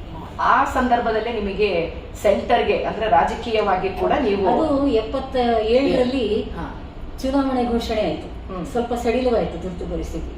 ಆಗ ನಾನು ಭಾಷಣಗಳಿಗೂ ಹೋಗ್ತಾ ಇದ್ದೆ. ಆಗ ಈ ತುರ್ತು ಪರಿಸ್ಥಿತಿಯ ಕರಾಳ ಪರಿಸ್ಥಿತಿಯನ್ನೆಲ್ಲ ಭಾಷಣದಲ್ಲಿ ನಾನು ಸ್ವಲ್ಪ ಜೋಶ್ ಇತ್ತು ನನಗೆ, ಅದೊಂದು ಇದು ಮಾಡ್ತಾ ಇರ್ತಿದ್ದೆ. ಆಗ ನಾನು ತುಂಬಾ ಇದಾಗಿದ್ದೆ. ಪ್ರತಿ ವೇದಿಕೆಯಲ್ಲಿ ಹೇಳೋರು, ನಿಮ್ಗೆ ಇನ್ನು ಅರ್ಧ ಗಂಟೆ ಮೇಡಮ್ ಅಂತ ಹೇಳಿ. ಆಯ್ತು, ಅರ್ಧ ಗಂಟೆ ಮಾತಾಡ್ಬೋದಲ್ಲ, ಅದಕ್ಕೆ ನಿಮ್ಮದೇನು ಇದಿಲ್ವಲ್ಲ ಅಂತ ಹೇಳ್ತಿದ್ದೆ ಅಂತ ಒಂದು ಇದ್ರು. ಒಂದೊಮ್ಮೆ ಏನಾಯ್ತು ಅಂದ್ರೆ, ನೀವು ಇದರಲ್ಲಿ ನೋಡಿರಬಹುದು, AK ಸುಬ್ಬಯ್ಯನವರಾಗ ಸೆಂಟ್ರಲ್ ಅಲ್ಲಿ ಇದ್ದಿದ್ದು, ಅವರನ್ನು ಎಳೆದು ಹಾಕಿ ಗಲಾಟೆ ಆಯ್ತು ಅವರ ಸಭೆಯಲ್ಲಿ. ಸಾವಿರಾರು ಜನ ಸೇರಿದ್ರು. ಅಷ್ಟೊತ್ತಿಗೆ ನನಗೆ ಹೇಳಿ ಕಳಿಸಿದ್ರು, ವಿಜಯ ಅವರು ಬರ್ಬೇಕು ಇಲ್ಲಿಗೆ ಅಂತೇಳಿ. ನನ್ನನ್ನು ಎಲ್ಲರೂ ಹೆದರಿಸಿದ್ರು, ಅಂಥ ಲೀಡರನ್ನು ಎಳೆದು ಹಾಕಿದ್ದಾರೆ, ನೀವು ಹೋಗ್ಬೇಡಿ, ನಿಮಗೆ ಅಪಾಯ ಇದೆ ಅಲ್ಲಿ ಅಂತ. ನಾನು ಹೇಳಿದೆ, ಇಟ್ಟ ಹೆಜ್ಜೆಯನ್ನು ಹಿಂದೆ ಇಡ್ಲಿಕ್ಕೆ ಆಗೋದಿಲ್ಲ, ನಾವು ಈ ಫೀಲ್ಡಿಗೆ ಇಳಿದ ಮೇಲೆ ನಾನು ಆಗೋದಿಲ್ಲ ಅಂತ ಹೇಳೋದು ಸರಿಯಲ್ಲ, ಏನೇ ಆಗಲಿ ಅಂತ ಹೇಳಿ ನಾನು ಅಲ್ಲಿಗೆ ಹೋದೆ. ಇನ್ನು ಅದೃಷ್ಟವಶಾತ್ ನಾನು ಹೋಗಿ ಭಾಷಣ ಶುರು ಮಾಡಿದ ಕೂಡಲೇ ಚದುರಿದ ಜನರೆಲ್ಲ ಬಂದು ಸೇರ್ಲಿಕ್ಕೆ ಶುರುವಾದರು. ಅಂದ್ರೆ ಬಹುಶಃ ನನ್ಗನಿಸ್ತು, ಆ ಸಂದರ್ಭಗಳಲ್ಲಿ ಒಬ್ಬ ಹೆಣ್ಣು ಮಗಳು ಬಂದು ಹೀಗೆ ಭಾಷಣ ಮಾಡೋದು ಅದು ಸ್ವಲ್ಪ ವಿಚಿತ್ರವಾಗಿ ಇರ್ತಿತ್ತೇನೋ ಜನರಿಗೆ. ಈ ಏನ್ ಹೇಳ್ತಾಳೆ ಈ ಹೆಣ್ಣು ಮಗಳು ನೋಡೋಣ ಆ ರೀತಿಯಲ್ಲಿ ನೀವು ಎಕ್ಸ್ಪೆಕ್ಟ್ ಮಾಡಿದಷ್ಟು ಜನ ಸೇರಿದ್ರಲ್ಲ ಹಾಗೆ ಆ ತರ ಇದೆಲ್ಲ ಆಯ್ತು. ಆ ನಂತರದಲ್ಲಿ ನನಗೆ ಅವಕಾಶಗಳು ಬಂದು, ಚುನಾವಣೆ ಎಲ್ಲ ಆದ ಮೇಲೆ ಜನಸಂಘ ಮರ್ಜ್ ಆಯ್ತು, ನಮಗೆ ಜನತಾ ಪಕ್ಷ ಆಯ್ತು. ಆಗ ಕೊಡಗಿನಿಂದ ಪ್ರತಿನಿಧಿಯಾಗಿ ನನ್ನನ್ನು ಆಯ್ಕೆ ಮಾಡಿದ್ರು. ನೀವು ತಗೊಳ್ಳಿಲ್ಲ ಅಲ್ವಾ? ಇಲ್ಲ, ಯಾಕೆ ಬೇಡ ಅನ್ಸ್ತಾ? ಯಾಕೆಂದ್ರೆ ನನ್ನ ಮಕ್ಕಳು ಚಿಕ್ಕವರು. ನಮ್ಮ ಇಂಡಿಯನ್ ಮೆಂಟಾಲಿಟಿನೇ ಹಾಗೆ ಅಲ್ವಾ? ಮನೆ ಮೊದಲು, ಆ ನಂತರ ಹೊರಗಿನ ಪ್ರಪಂಚ. ಮತ್ತೆ ನಮ್ಗೆ ಸ್ವಲ್ಪ ಇದು ಸಹಾಯಕರಾಗಿ ಯಾರು ಇರ್ಲಿಲ್ಲ ನಮ್ಮ ಫ್ಯಾಮಿಲಿ. ನಾವಿಬ್ರು ನಮ್ಮ ಮಕ್ಕಳು ಮಾತ್ರ, ಇನ್ಯಾರಾದ್ರೂ ಒಂದು ಸಹಾಯಕ್ಕಾದ್ರೂ ಆತರ ಇರ್ಲಿಲ್ಲ ನನ್ಗೆ ವ್ಯವಸ್ಥೆ. ಆದ್ರಿಂದ ಈ ಮಕ್ಕಳನ್ನ ಬಿಟ್ಟು ನಾನು ಹೋಗುವ ಸ್ಥಿತಿಯಲ್ಲೇ ಇರ್ಲಿಲ್ಲ. ಮತ್ತೆ ಅವರ ಜೀವನ ಅತಂತ್ರ ಮಾಡಿಬಿಟ್ಟು ನಾನು ಸಾಧನೆ ಮಾಡುವಂತದ್ದು ಏನು ಇಲ್ಲ ಅನ್ನಿಸ್ತು ನನಗೆ. ಹಾಗೆ ನೀವು ರಾಜಕೀಯಕ್ಕೆ ಬೇಡ ಅಂತ ಹೇಳಿ ನಂತರ ನಾನು ಅಧ್ಯಾಪಕಿಯಾಗಿ ಸೇರ್ಕೊಂಡ್ರಿ. ಅದು 1977ರಲ್ಲಿ ಹಿಂದಿ ಶಿಕ್ಷಕಿಯಾಗಿ. ಎಷ್ಟು ಕಾಲ ನೀವು ಅಧ್ಯಾಪಕ ವೃತ್ತಿಯನ್ನ ಮುಂದುವರಿಸಿದ್ರಿ? 23 ವರ್ಷಗಳವರೆಗೆ ಅಧ್ಯಾಪಕ ವೃತ್ತಿ. ಓಕೆ. ಆಮೇಲೆ ನೀವು ಅಂದ್ರೆ ರಿಟೈರ್ ಆಗಿದ್ದ ಅಥವಾ ನೀವು ಸ್ವಯಂ ನಿವೃತ್ತಿ ತಗೊಂಡು? ಸ್ವಯಂ ನಿವೃತ್ತಿ. ಫುಲ್ ಸರ್ವಿಸ್ ಮಾಡ್ಬೇಕಂತ ಅನ್ನಿಸ್ಲಿಲ್ವಾ? ನನ್ಗೆ ಅನಿಸ್ಲಿಲ್ಲ, ಆದ್ರೆ ಎಲ್ಲರೂ ಹೇಳಿದ್ರು ಈಗ ಒಳ್ಳೆ ಹಂತಕ್ಕೆ ಬಂದಿದೆ, ಒಳ್ಳೆ ಸಂಬಳ ಬಂದಿದೆ, ಈಗ ನೀವು ಬಿಡ್ತಿದ್ದೀರಲ್ಲ ಅಂತ. ಆದ್ರೆ ನಾನು ಹೇಳಿದೆ, ಯಾವಾಗ ಕಷ್ಟವಿತ್ತು ಆಗಲೇ ನಾನು ನಿಭಾಯಿಸ್ಕೊಂಡು ಬಂದೆ. ಈಗ ನನ್ಗೆ ಅವಶ್ಯಕತೆಗಳು ಮುಗ್ದಿದೆ, ಅಂದ್ರೆ ಮಕ್ಕಳೆಲ್ಲ ಸೆಟ್ಲ್ ಆಗಿದ್ದಾರೆ ಎಲ್ಲ. ಹಾಗೆ ಇನ್ನು ಅದಕ್ಕೆ ಮಿತಿ ಇಲ್ಲ, ಎಷ್ಟು ಬಂದ್ರೂ ಬೇಕು ಮನುಷ್ಯನಿಗೆ. ನನ್ಗೆ ಸಾಕು ಅನ್ನಿಸ್ತಾ ಇದೆ, ಇನ್ನೊಂದು ಯಾವುದೋ ಇದು ನನಗೆ ಕರೀತಾ ಇದೆ, ಮನಸ್ಸು ನನ್ನ ಸೆಳೀತಾ ಇದೆ, ಅದರಿಂದ ಸಾಕು ಈ ಹೊರಗೆ ಬಂದೆ. ಹೊರಗೆ ಬಂದ ನಂತರದಲ್ಲಿ ಏನ್ರಲ್ಲಿ ತೊಡಗಿಸ್ಕೊಂಡ್ರಿ ನೀವು? ನಾನು ಅದೇ ಮಹಿಳಾ ಪರ ಇದನ್ನು ಕೆಲಸ ಮಾಡ್ಲಿಕ್ಕಾಗಿ ನಾನು ತೊಡಗಿಸ್ಕೊಂಡೆ. ಅಂದ್ರೆ ಒಂದು ಸಂಘ ತರ ಏನೋ ಕಟ್ಟಿ ಬಿಟ್ಟು ಶುರು ಮಾಡಿದ್ರೆ? ಕಾವೇರಿ ಮಹಿಳಾ ಪ್ರತಿಷ್ಠಾನ ಅಂತ ಒಂದು ಸಂಸ್ಥೆಯನ್ನು ನೋಂದಣಿ ಮಾಡಿಸಿ, ಆ ಮೂಲಕ ಸ್ತ್ರೀಯರಲ್ಲಿ, ಅಂದ್ರೆ ಆ ಸಂದರ್ಭಗಳಲ್ಲಿ ಹೇಗಿತ್ತು ಅಂದ್ರೆ, ಸ್ತ್ರೀಯರಿಗೆ ತಮ್ಮ ಸಾಂವಿಧಾನಿಕ ಹಕ್ಕುಗಳಾಗಲಿ, ತಮ್ಮ ಒಂದು ಅಸ್ತಿತ್ವ ಆಗಲಿ, ಒಂದು ಮನೆಯಲ್ಲಿ ತನ್ನ ಸ್ಥಾನ ಏನು ಎಂಬುದು ಸಹ ಕೆಲವು ಹೆಣ್ಣು ಮಕ್ಕಳಿಗೆ ಗೊತ್ತಿರ್ತಿರ್ಲಿಲ್ಲ. ಇಂತಹ ಸಂದರ್ಭದಲ್ಲಿ ನಾನು ಅವರಿಗೆ ಹೇಳ್ತಿದ್ದೆ, ನಿಮ್ಮ ಅಸ್ತಿತ್ವ ಹೀಗಿದೆ, ನಮ್ಮ ಅಸ್ಮಿತೆಯನ್ನು ನಾವು ಉಳಿಸ್ಕೊಳ್ಬೇಕು, ಮತ್ತೆ ನಮ್ಮ ಸಂವಿಧಾನಿಕವಾಗಿ ನಮ್ಗೆ ಕೊಟ್ಟಂತಹ ಹಕ್ಕುಗಳನ್ನು ಬಳಸ್ಕೊಂಡು ನಾವು ಮುಂದುವರಿಬೇಕು. ಆಗ ನಮ್ಮ ಮಕ್ಕಳಾಗಿರ್ಬೋದು, ನಮ್ಮ ಸಮಾಜ ಆಗಿರ್ಬೋದು ಸದೃಢವಾಗುತ್ತೆ. ಅದಕ್ಕಾಗಿ ನಾವು ಸದೃಢರಾಗಬೇಕು. ಇದು ಮಹಿಳೆ ಆಗ್ಬೇಕಾದದ್ದು. ಮಹಿಳೆಯಲ್ಲಿ ನಾವು ಎಷ್ಟರವರೆಗೆ ಒಳಗೆ ಕೂತಿರ್ತೀವೋ ಅಷ್ಟರವರೆಗೆ ಈ ಸುಧಾರಣೆ ಆಗೋದಿಲ್ಲ. ಈ ರೀತಿಯದೆಲ್ಲ ಅವರಿಗೆ ತಿಳುವಳಿಕೆಯನ್ನು ಹೇಳ್ತಿದ್ದೆ. ಮತ್ತೆ ಕಾನೂನಾತ್ಮಕ ಸಲಹೆಗಳನ್ನು ಕೊಡ್ತಾ ಇದ್ದೆ. ಹೀಗೆಲ್ಲ ಇಂಥ ಕೆಲಸಗಳನ್ನೆಲ್ಲ ಮಾಡ್ತಾ ಇದ್ದೆ. ಮತ್ತೆ ಅತಂತ್ರರಾಗಿದ್ದವರಿಗೆ ಅವರಿಗೆ ಒಂದು ವಿಚಾರಗಳನ್ನು ಹೇಳೋದು, ಅವರ ಸ್ವಲ್ಪ ಇದನ್ನು ಸರಿ ಮಾಡೋದು, ಕೌಟುಂಬಿಕ ಕಲಹಗಳೆಲ್ಲ ಇದ್ರೆ ಇಂಥದ್ದನ್ನೆಲ್ಲ ಮಾಡ್ತಾ ಇದ್ದೆ. ಹೇಗೆ ಕಂಡ್ಕೊಳ್ತಿದ್ರಿ? ಕೌಟುಂಬಿಕ ಕಲಹ ಇರ್ಬೋದು, ಅಥವಾ ಆ ಮಹಿಳೆ ತುಂಬಾ ತೊಂದರೆ ಇದ್ದಾಳೆ ಅಂತ ಅವರೇ ನಿಮ್ಮನ್ನ ಬಂದು ಕಾಂಟ್ಯಾಕ್ಟ್ ಮಾಡ್ತಾರೆ? ಹೌದು, ಬಂದು ಹೇಳ್ತಿದ್ರು, ಅಮ್ಮ ನಮ್ಗೆ ಹೀಗೆ ತೊಂದರೆ ಇದೆ, ನೀವೇ ಏನಾದ್ರೂ ಮಾಡ್ಬೇಕು ಅಂತ ಹೇಳಿ ಬರ್ತಿದ್ರು. ಅಂತ ಸಂದರ್ಭದಲ್ಲಿ ನಾನು 2 ಕಡೆ ಅವರನ್ನು ಬೇರೆ ಬೇರೆಯಾಗಿ ಕರೆದು 2 ಕಡೆಯಿಂದಲೂ ಅವರವರ ಅಹವಾಲನ್ನ ಕೇಳ್ಕೊಳ್ತಿದ್ದೆ. 2 ಕಡೆಯ ಅಹವಾಲನ್ನು ಕೇಳ್ಕೊಂಡ್ಮೇಲೆ ನಾನೇ ಒಂದು ನಿರ್ಧಾರಕ್ಕೆ ಬಂದು ಇಬ್ಬರನ್ನು ಒಟ್ಟಿಗೆ ಸೇರಿಸಿ ಕೇಳ್ತಿದ್ದೆ. ಯಾಕೆಂದ್ರೆ ನನಗೆ ಇಬ್ಬರ ಹಿನ್ನೆಲೆಯನ್ನು ಗೊತ್ತಾದ ಮೇಲೆ ಆಮೇಲೆ ನಾನು ಇವರನ್ನು ಹೀಗೆ ಮಾಡ್ತಿದ್ದೆ. ಆಗ ನನಗೆ ಸ್ಪಷ್ಟ ಚಿತ್ರ ಗೊತ್ತಾಗ್ತಿತ್ತು. ಯಾಕೆಂದ್ರೆ ನ್ಯಾಯ ಯಾವಾಗಲೂ ಆ ಕಡೆಯೂ ಈ ಕಡೆಯೂ ವಾಲಬಹುದು. ಆದ್ರಿಂದ ಸ್ಪಷ್ಟ ಚಿತ್ರ ಬರ್ಬೇಕಾದ್ರೆ ನಾವು 2 ಕಡೆಯೂ ಅಧ್ಯಯನ ಮಾಡ್ಬೇಕಾಗುತ್ತೆ. ಈ ರೀತಿಯಲ್ಲಿ ಕೆಲಸ ಮಾಡಿದ್ರಿ. ಈ ಕಾವೇರಿ ಪ್ರತಿಷ್ಠಾನದ ಮೂಲಕ ಅಂದ್ರೆ ಹಲವಾರು ಮಹಿಳೆಯರನ್ನು ಒಟ್ಟುಗೂಡಿಸಿದ್ರಿ. ಈಗಲೂ ಆ ಪ್ರತಿಷ್ಠಾನ ನಡೀತಾ ಇದೆಯಾ? ಹೇಗಿದೆ? ಈಗ ನಡೀತಾ ಇಲ್ಲ ಅನ್ಸುತ್ತೆ. ಕೆಲವರು ತೊಂದರೆ ಇದ್ದಾಗ ನನಗೆ ಫೋನ್ ಮಾಡ್ತಾರೆ ಹೊರತು ಅಲ್ಲಿ ಯಾರು ಮಾಡ್ತಾ ಇಲ್ಲ. ನೀವು ಕೊಡಗು ಬಿಟ್ಟು ಬಂದ ಮೇಲೆ ಅಲ್ಲಿ. ಸೊ ಸೊ ಆ ನಂತರದಲ್ಲಿ ನೀವು ಇಟ್ಟಂತಹ ಹೆಜ್ಜೆ ಸಾಹಿತ್ಯ ಕ್ಷೇತ್ರ. ಹೌದು. ಮೊದ್ಲು ಇತ್ತು ಅಂದ್ರೆ ಆ ತುಡಿತ ನಿಮ್ಮಲ್ಲಿ ಇತ್ತು. ಕೊನೆಗೆ ಈ VRS ತಗೊಂಡು ಕೊಡಗಿನಿಂದ ಬೆಂಗಳೂರಿಗೆ ಬಂದ ನಂತರದಲ್ಲಿ ನೀವು ಬರವಣಿಗೆ ಶುರು ಮಾಡಿದ್ದ? ಹೌದು. ಇಲ್ಲ ಮೊದಲು ಬರವಣಿಗೆ ಶುರು ಮಾಡಿದ್ದೇನೆ. ಅಲ್ಲೇ ಮಾಡ್ತಿದ್ರಿ ಕೊಡಗಿನ? ಕೆಲವೊಮ್ಮೆ ಪತ್ರಿಕೆಗಳಿಗೆಲ್ಲ ಬರಿತಾ ಇದ್ದೆ. ಯಾವೆಲ್ಲ ಪತ್ರಿಕೆಗಳಿಗೆ? ಅಲ್ಲಿಯ ಕೊಡಗಿನ ಪತ್ರಿಕೆಗಳಿಗೆ, ಕೆಲವೊಮ್ಮೆ ಇಲ್ಲಿ ಪ್ರಜಾವಾಣಿಯಲ್ಲಿಯೂ ನಾನು ಕೊಟ್ಟಿದ್ದೆ ಲೇಖನಗಳನ್ನು. ಮತ್ತೆ ಈ ಸ್ತ್ರೀವಾಣಿ, ಭಾರ್ಗವವಾಣಿ ಅವೆಲ್ಲ ಕೊಡಗಿನ ಲೋಕಲ್ ಪತ್ರಿಕೆ? ಅಲ್ಲ ಅದು ಇಲ್ಲಿ ಭಾರ್ಗವವಾಣಿ ನಮ್ಮ ಚಿಕ್ಕಮ್ಮನ ಇವರದ್ದು ಇಡೀ ಕರ್ನಾಟಕದ್ದು. ಮತ್ತೆ ಸ್ತ್ರೀ ಜಾಗೃತಿ ಪತ್ರಿಕೆಗಳಿಗೆಲ್ಲ ನಾನು ಬರುತ್ತೆ. ಅದೆಲ್ಲರಲ್ಲೂ ಕೂಡ ನೀವು ಒಂಥರ ಇದು ಸಾಮಾಜಿಕವಾಗಿ ಇರ್ತಕ್ಕಂಥ ಅಂದ್ರೆ ಮಹಿಳೆಯರನ್ನ ಒಂದು ಅವರ ಅಂದ್ರೆ ಆಲೋಚನೆಗಳನ್ನ ಹೆಚ್ಚಿಸುವಂತ ಅದು ಒಂದು. ಮತ್ತೆ ಸಮಾಜದ ಅನ್ಯಾಯಗಳ ಕುರಿತು ನಾನು ಬರಿತಾ ಇದ್ದೆ. ಈಗ ಉದಾಹರಣೆಗೆ ಪ್ರಜಾಪ್ರಭುತ್ವದ ಕುರಿತು, ಅಥವಾ ಭ್ರಷ್ಟ ವ್ಯವಸ್ಥೆಯ ಕುರಿತು, ಅಥವಾ ಸಾಮಾಜಿಕ ಅಸಮತೋಲನವಾದಾಗ ಆಗುವಂತಹ ಘರ್ಷಣೆಗಳು, ಇದರ ಬಗ್ಗೆಯೂ ಬರಿತಾ ಇದ್ದೆ ನಾನು. ಕತೆ ಕಾದಂಬರಿಗಳನ್ನು ಕೂಡ ಬರೆದಿದ್ದೀರಿ. ಆದ್ರೆ ನಿಮಗೆ ಹೆಚ್ಚಾಗಿ ಈ ಒಂದು ಸ್ತ್ರೀ ಸಹಜವಾದಂತಹ ನ್ಯಾಯ ದೊರಕಿಸುವಂತಹ ಸಾಮಾಜಿಕ ನ್ಯಾಯ ಆ ತರದ್ರಲ್ಲೇ ಬರೆದಿದ್ದೀರಿ. ಸೊ ಎಷ್ಟು ಪುಸ್ತಕಗಳನ್ನ ನೀವು ಇದುವರೆಗೆ ಬರೆದಿದ್ದೀರಾ? ನಾನು ಇರುವವರೆಗೆ 12 ಪುಸ್ತಕಗಳನ್ನು ಬರೆದಿದ್ದೇನೆ. ಓಕೆ. ಯಾವೆಲ್ಲ ಪುಸ್ತಕಗಳು ಅಂದ್ರೆ ಮೊದಲು ಬರೆದಿದ್ದಂತಹ ಪುಸ್ತಕ ಯಾವುದು? ಮೊಟ್ಟ ಮೊದಲು ನಾನು ಬರೆದಿದ್ದಂತಹದ್ದು ಮಧುವನದಲ್ಲಿ ಎಂಬ ಒಂದು ಕಾದಂಬರಿ. ಓಕೆ. ಆ ನಂತರದಲ್ಲಿ ಒಂದು 3-4 ಕಾದಂಬರಿಗಳನ್ನು ಬರೆದೆ. ನಂತರ ಒಂದು ಕವನ ಸಂಕಲನ. ಓಕೆ. ಇದು ಆಮೇಲೆ ಭಾವಸುಮಗಳು. ಓಕೆ. ಇದು ಕಥಾ ಸಂಕಲನ ಅಲ್ಲ? ಅಂದ್ರೆ ಕವನ ಸಂಕಲನ. ಓಕೆ. ಆ ನಂತರ ಜಾತ್ಯತೀತರು ನಾವು, ಇದು ಬಹಳ ಪಡೆದಂತಹ ಇದು ಅಲ್ಲ ನಾನು ನಿಮ್ಮ ಪುಸ್ತಕದಲ್ಲಿ ಓದಿದ್ದೆ. ಇದು ಏನು ಅಂದ್ರೆ ಇದು ಕೂಡ ನನಗೆ ಒಂದು ರೀತಿಯ ಒಂದೊಮ್ಮೆ ನಾನು ಅನಾಥ ಮಕ್ಕಳ ಕುರಿತು ಚಿಂತನೆ ಮಾಡಿದಾಗ ನಾನು ಕಂಡಂತಹದ್ದು. ಅನಾಥ ಮಗಳು ಈ ಬೀದಿಯಲ್ಲಿ ಇದು ಮಾಡ್ತಾ ಇರ್ತಾರೆ, ಅವ್ರಿಗೆ ಯಾವ ದಿಕ್ಕು ದಶೆಗಳು ಇರೋದಿಲ್ಲ. ಅಂತ ಒಂದು ಇದು ಕಥಾ ಇದನ್ನು ನಾನು ಸಂದರ್ಭವನ್ನು ತಗೊಂಡು ಬಂದಿರುವಂತಹದ್ದು. ಆ ಮಕ್ಕಳಿಗೆ ಜಾತಿ ಇಲ್ಲ, ಹುಟ್ಟಿದ ಜನ್ಮಭೂಮಿ ಇಲ್ಲ, ಮತ್ತೆ ಪಂಗಡ ಯಾವುದು ಗೊತ್ತಿಲ್ಲ, ಅವರ ಹುಟ್ಟು ಭಾಷೆ ಯಾವುದು ಗೊತ್ತಿಲ್ಲ, ಏನು ಇಲ್ಲ ಅವರಿಗೆ. ಆದ್ರೂ ಅವನು ಹೇಳ್ತಾನೆ ನನ್ನ ಕಥಾನಾಯಕ ಕೊನೆಗೆ, ನಿಜವಾದ ಭಾರತೀಯ ನಾನು. ಅದೇ ಜಾತ್ಯತೀತ ಅಂದ್ರೆ ನಿಜವಾದ ಭಾರತೀಯ ನಾನು. ಆದ್ರೆ ಈ ಸಮಾಜ ನನಗೆ ಎಲ್ಲಿಯೂ ಸ್ಥಾನ ಕೊಡೋದಿಲ್ಲ. ಯಾಕೆಂದ್ರೆ ಇಲ್ಲಿಯ ಇದರಲ್ಲಿ ಅಂಕಿತಗೊಳಿಸ್ಲಿಕ್ಕೆ ನನಗೆ ಜಾತಿ ಇಲ್ಲ. ಹುಟ್ಟಿದ್ದೆಲ್ಲಿ ಅಂತ ಕೇಳಿದ್ರೆ ಗೊತ್ತಿಲ್ಲ, ಯಾವಾಗ ಹುಟ್ಟಿದ್ದು ಅಂದ್ರೆ ಕೊಂಡು ಡೇಟ್ ಆಫ್ ಬರ್ತ್ ಇಲ್ಲ. ಹೀಗೆ ಯಾವುದೂ ಇಲ್ಲದಂತ ನಾನು, ಆದ್ರೂ ನಾನು ಜಾತ್ಯತೀತ, ಆದ್ರೂ ಭಾರತೀಯ ಅಂತ ಹೇಳ್ತಾನೆ. ಇಂಥದೆಲ್ಲ ಬರೀಲಿಕ್ಕೆ ನಿಮ್ಗೆ ಪ್ರೇರಣೆ ಏನು? ಕಷ್ಟದ ಜೀವನ ಇದೆಯಲ್ಲ, ನಾವು ಅನುಭವಿಸಿದ್ದನ್ನ ಮತ್ತೆ ಸಮಾಜದಲ್ಲಿ ಇನ್ನೊಬ್ರು ಅಂಥವ್ರನ್ನೇ ನಾನು ನೋಡಿದಾಗ ನನಗೂ ಮತ್ತಷ್ಟು ಆ ಕುರಿತು ಇದು ಚಿಂತನೆ ಇದಾಗುತ್ತೆ. ಹೇಗೆ ನಿಮ್ಗೆ ಈ ತರ ನಾನು ಬರಿಬೇಕು ಅನ್ನುವಂತಹ ಆಸೆ ಬಂತು? ನಿಮ್ಮ ತಾಯಿ ತಂದೆಯರಲ್ಲಿ ಇತ್ತ? ಹಾಗೇನಿರ್ಲಿಲ್ಲ. ನನ್ಗೆ ಚಿಕ್ಕಂದಿನಿಂದ ಇತ್ತು. ನಾನು ಕೆಲವೊಮ್ಮೆ ಹಿಂದಿ ಪರೀಕ್ಷೆಗಳನ್ನ ಇದು ಮಾಡಿದಾಗ ಕೆಲವೊಮ್ಮೆ ಕಥೆಗಳನ್ನು ಬರೆದು ಆದ್ರೆ ಯಾರಾದ್ರೂ ನೆಗಾಡಬಹುದು ಎಂಬ ದೃಷ್ಟಿಯಲ್ಲಿ ಯಾವುದೋ ಪತ್ರಿಕೆಗಳಿರ್ತಿದ್ದೆ. ನಾನು ಮುಂಡಾಜೆ ಚಿಕ್ಕಪ್ಪನ ಮನೆಯಲ್ಲಿ ಇರುವಾಗ ಈಗಲೂ ಹಳೆ ಪತ್ರಿಕೆಗಳನ್ನು ತೆಗೆದು ನೋಡೋದು, ಅಕ್ಕ ಬರ್ದಿದ್ದ ಸುಮಾರು ಇದ್ರಲ್ಲಿ ಇಲ್ಲ, ಇದೆ ಇದ್ರಲ್ಲಿ ಅಂತ ಹೇಳಿ ಹೇಳ್ತಾ ಇದ್ರು. ಹಾಗೆ ಆ ಒಂದು ಬರವಣಿಗೆಯ ಪ್ರವೃತ್ತಿ ಇತ್ತು ನನ್ನಲ್ಲಿ. ಆದ್ರೆ ಬಂದ್ರೆ ನಾನು ಏನಾಗ್ತದೋ, ಯಾಕೆಂದ್ರೆ ನಾನು ಶಾಲಾ ಕಾಲೇಜುಗಳಲ್ಲಿ ಓದಿದವಳಲ್ಲ, ನನ್ನ ಹಿನ್ನೆಲೆ ಈ ತರ ಇರುವಾಗ ಅದನ್ನು ಸ್ವೀಕರಿಸ್ತಾರೋ ಇಲ್ವೋ ಎಂಬ ಒಂದು ಹಿಂಜರಿಕೆನೂ ಇತ್ತು.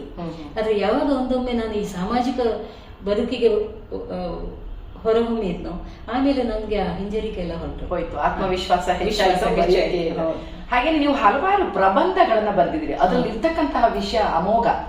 ಸೊ ಯಾವೆಲ್ಲ ವಿಷಯಗಳ ಬಗ್ಗೆ ಪ್ರಬಂಧ ಮಂಡಿಸಿದಿರಿ? ಅದನ್ನ ನಮ್ಮ ಗೆಳತಿಯರಿಗೂ ಕೂಡ ಹೇಳಿ. ನೋಡಿ, ಪ್ರಬಂಧ ಅಂತ ಹೇಳಿದ್ರೆ ಉದಾಹರಣೆಗೆ ಮಹಿಳೆ ಅಂತ ಹೇಳಿದ ಕೂಡಲೇ ನಮ್ಗೆ ಅವಳ ಎಲ್ಲಾ ಆಯಾಮಗಳನ್ನ ಚಿಂತನೆ ಮಾಡಿದಾಗ ಅವಳಿಗೆ ಪೂರ್ಣತ್ವ ಬರುವುದು ಅವಳು ಒಬ್ಳು ವಿವಾಹಿತ ಮಹಿಳೆ ಆದಾಗ. ಆ ವಿವಾಹದ ಕಲ್ಪನೆ ಸಮಾಜಕ್ಕೆ ಹೇಗೆ ಬಂತು ಅಂದ್ರೆ, ಒಂದು ಸುಂದರ ಸಮಾಜವಾಗಬೇಕಾದ್ರೆ, ಯಾಕೆಂದ್ರೆ ನಾವು ಪಶು ಪಕ್ಷಿಗಳನ್ನೆಲ್ಲ ನೋಡ್ತೇವೆ, ಅವರಿಗೆ ಯಾವ ಇದಿಲ್ಲ, ಕಟ್ಟುಪಾಡುಗಳಿಲ್ಲ. ಬಹುಶಃ ಮನುಷ್ಯನಿಗೂ ಇಲ್ಲ ಅದು, ಆದ್ರೂ ಸಹ ನಾವು ಮೇರೆಯನ್ನು ಹಾಕಿದ್ದೇವೆ. ನಾವು ಈ ಮೇರೆಯನ್ನು ಹಾಕಿಕೊಂಡು, ಈ ವಿವಾಹ ಎಂಬ ಮೇರೆಯನ್ನು ಹಾಕಿಕೊಂಡು ಆ ಚೌಕಟ್ಟಿನಲ್ಲಿ ಒಂದು ಪರಿವಾರದ ಜೀವನವನ್ನ ಸುಂದರಗೊಳಿಸಿದ್ದೇವೆ. ಇದು ಮಾನವ ಮಾಡಿಕೊಂಡಂತಹ ವ್ಯವಸ್ಥೆ. ಆ ವ್ಯವಸ್ಥೆಯ ಇದರಲ್ಲಿ ಅವಳ ಪಾತ್ರ ಏನು?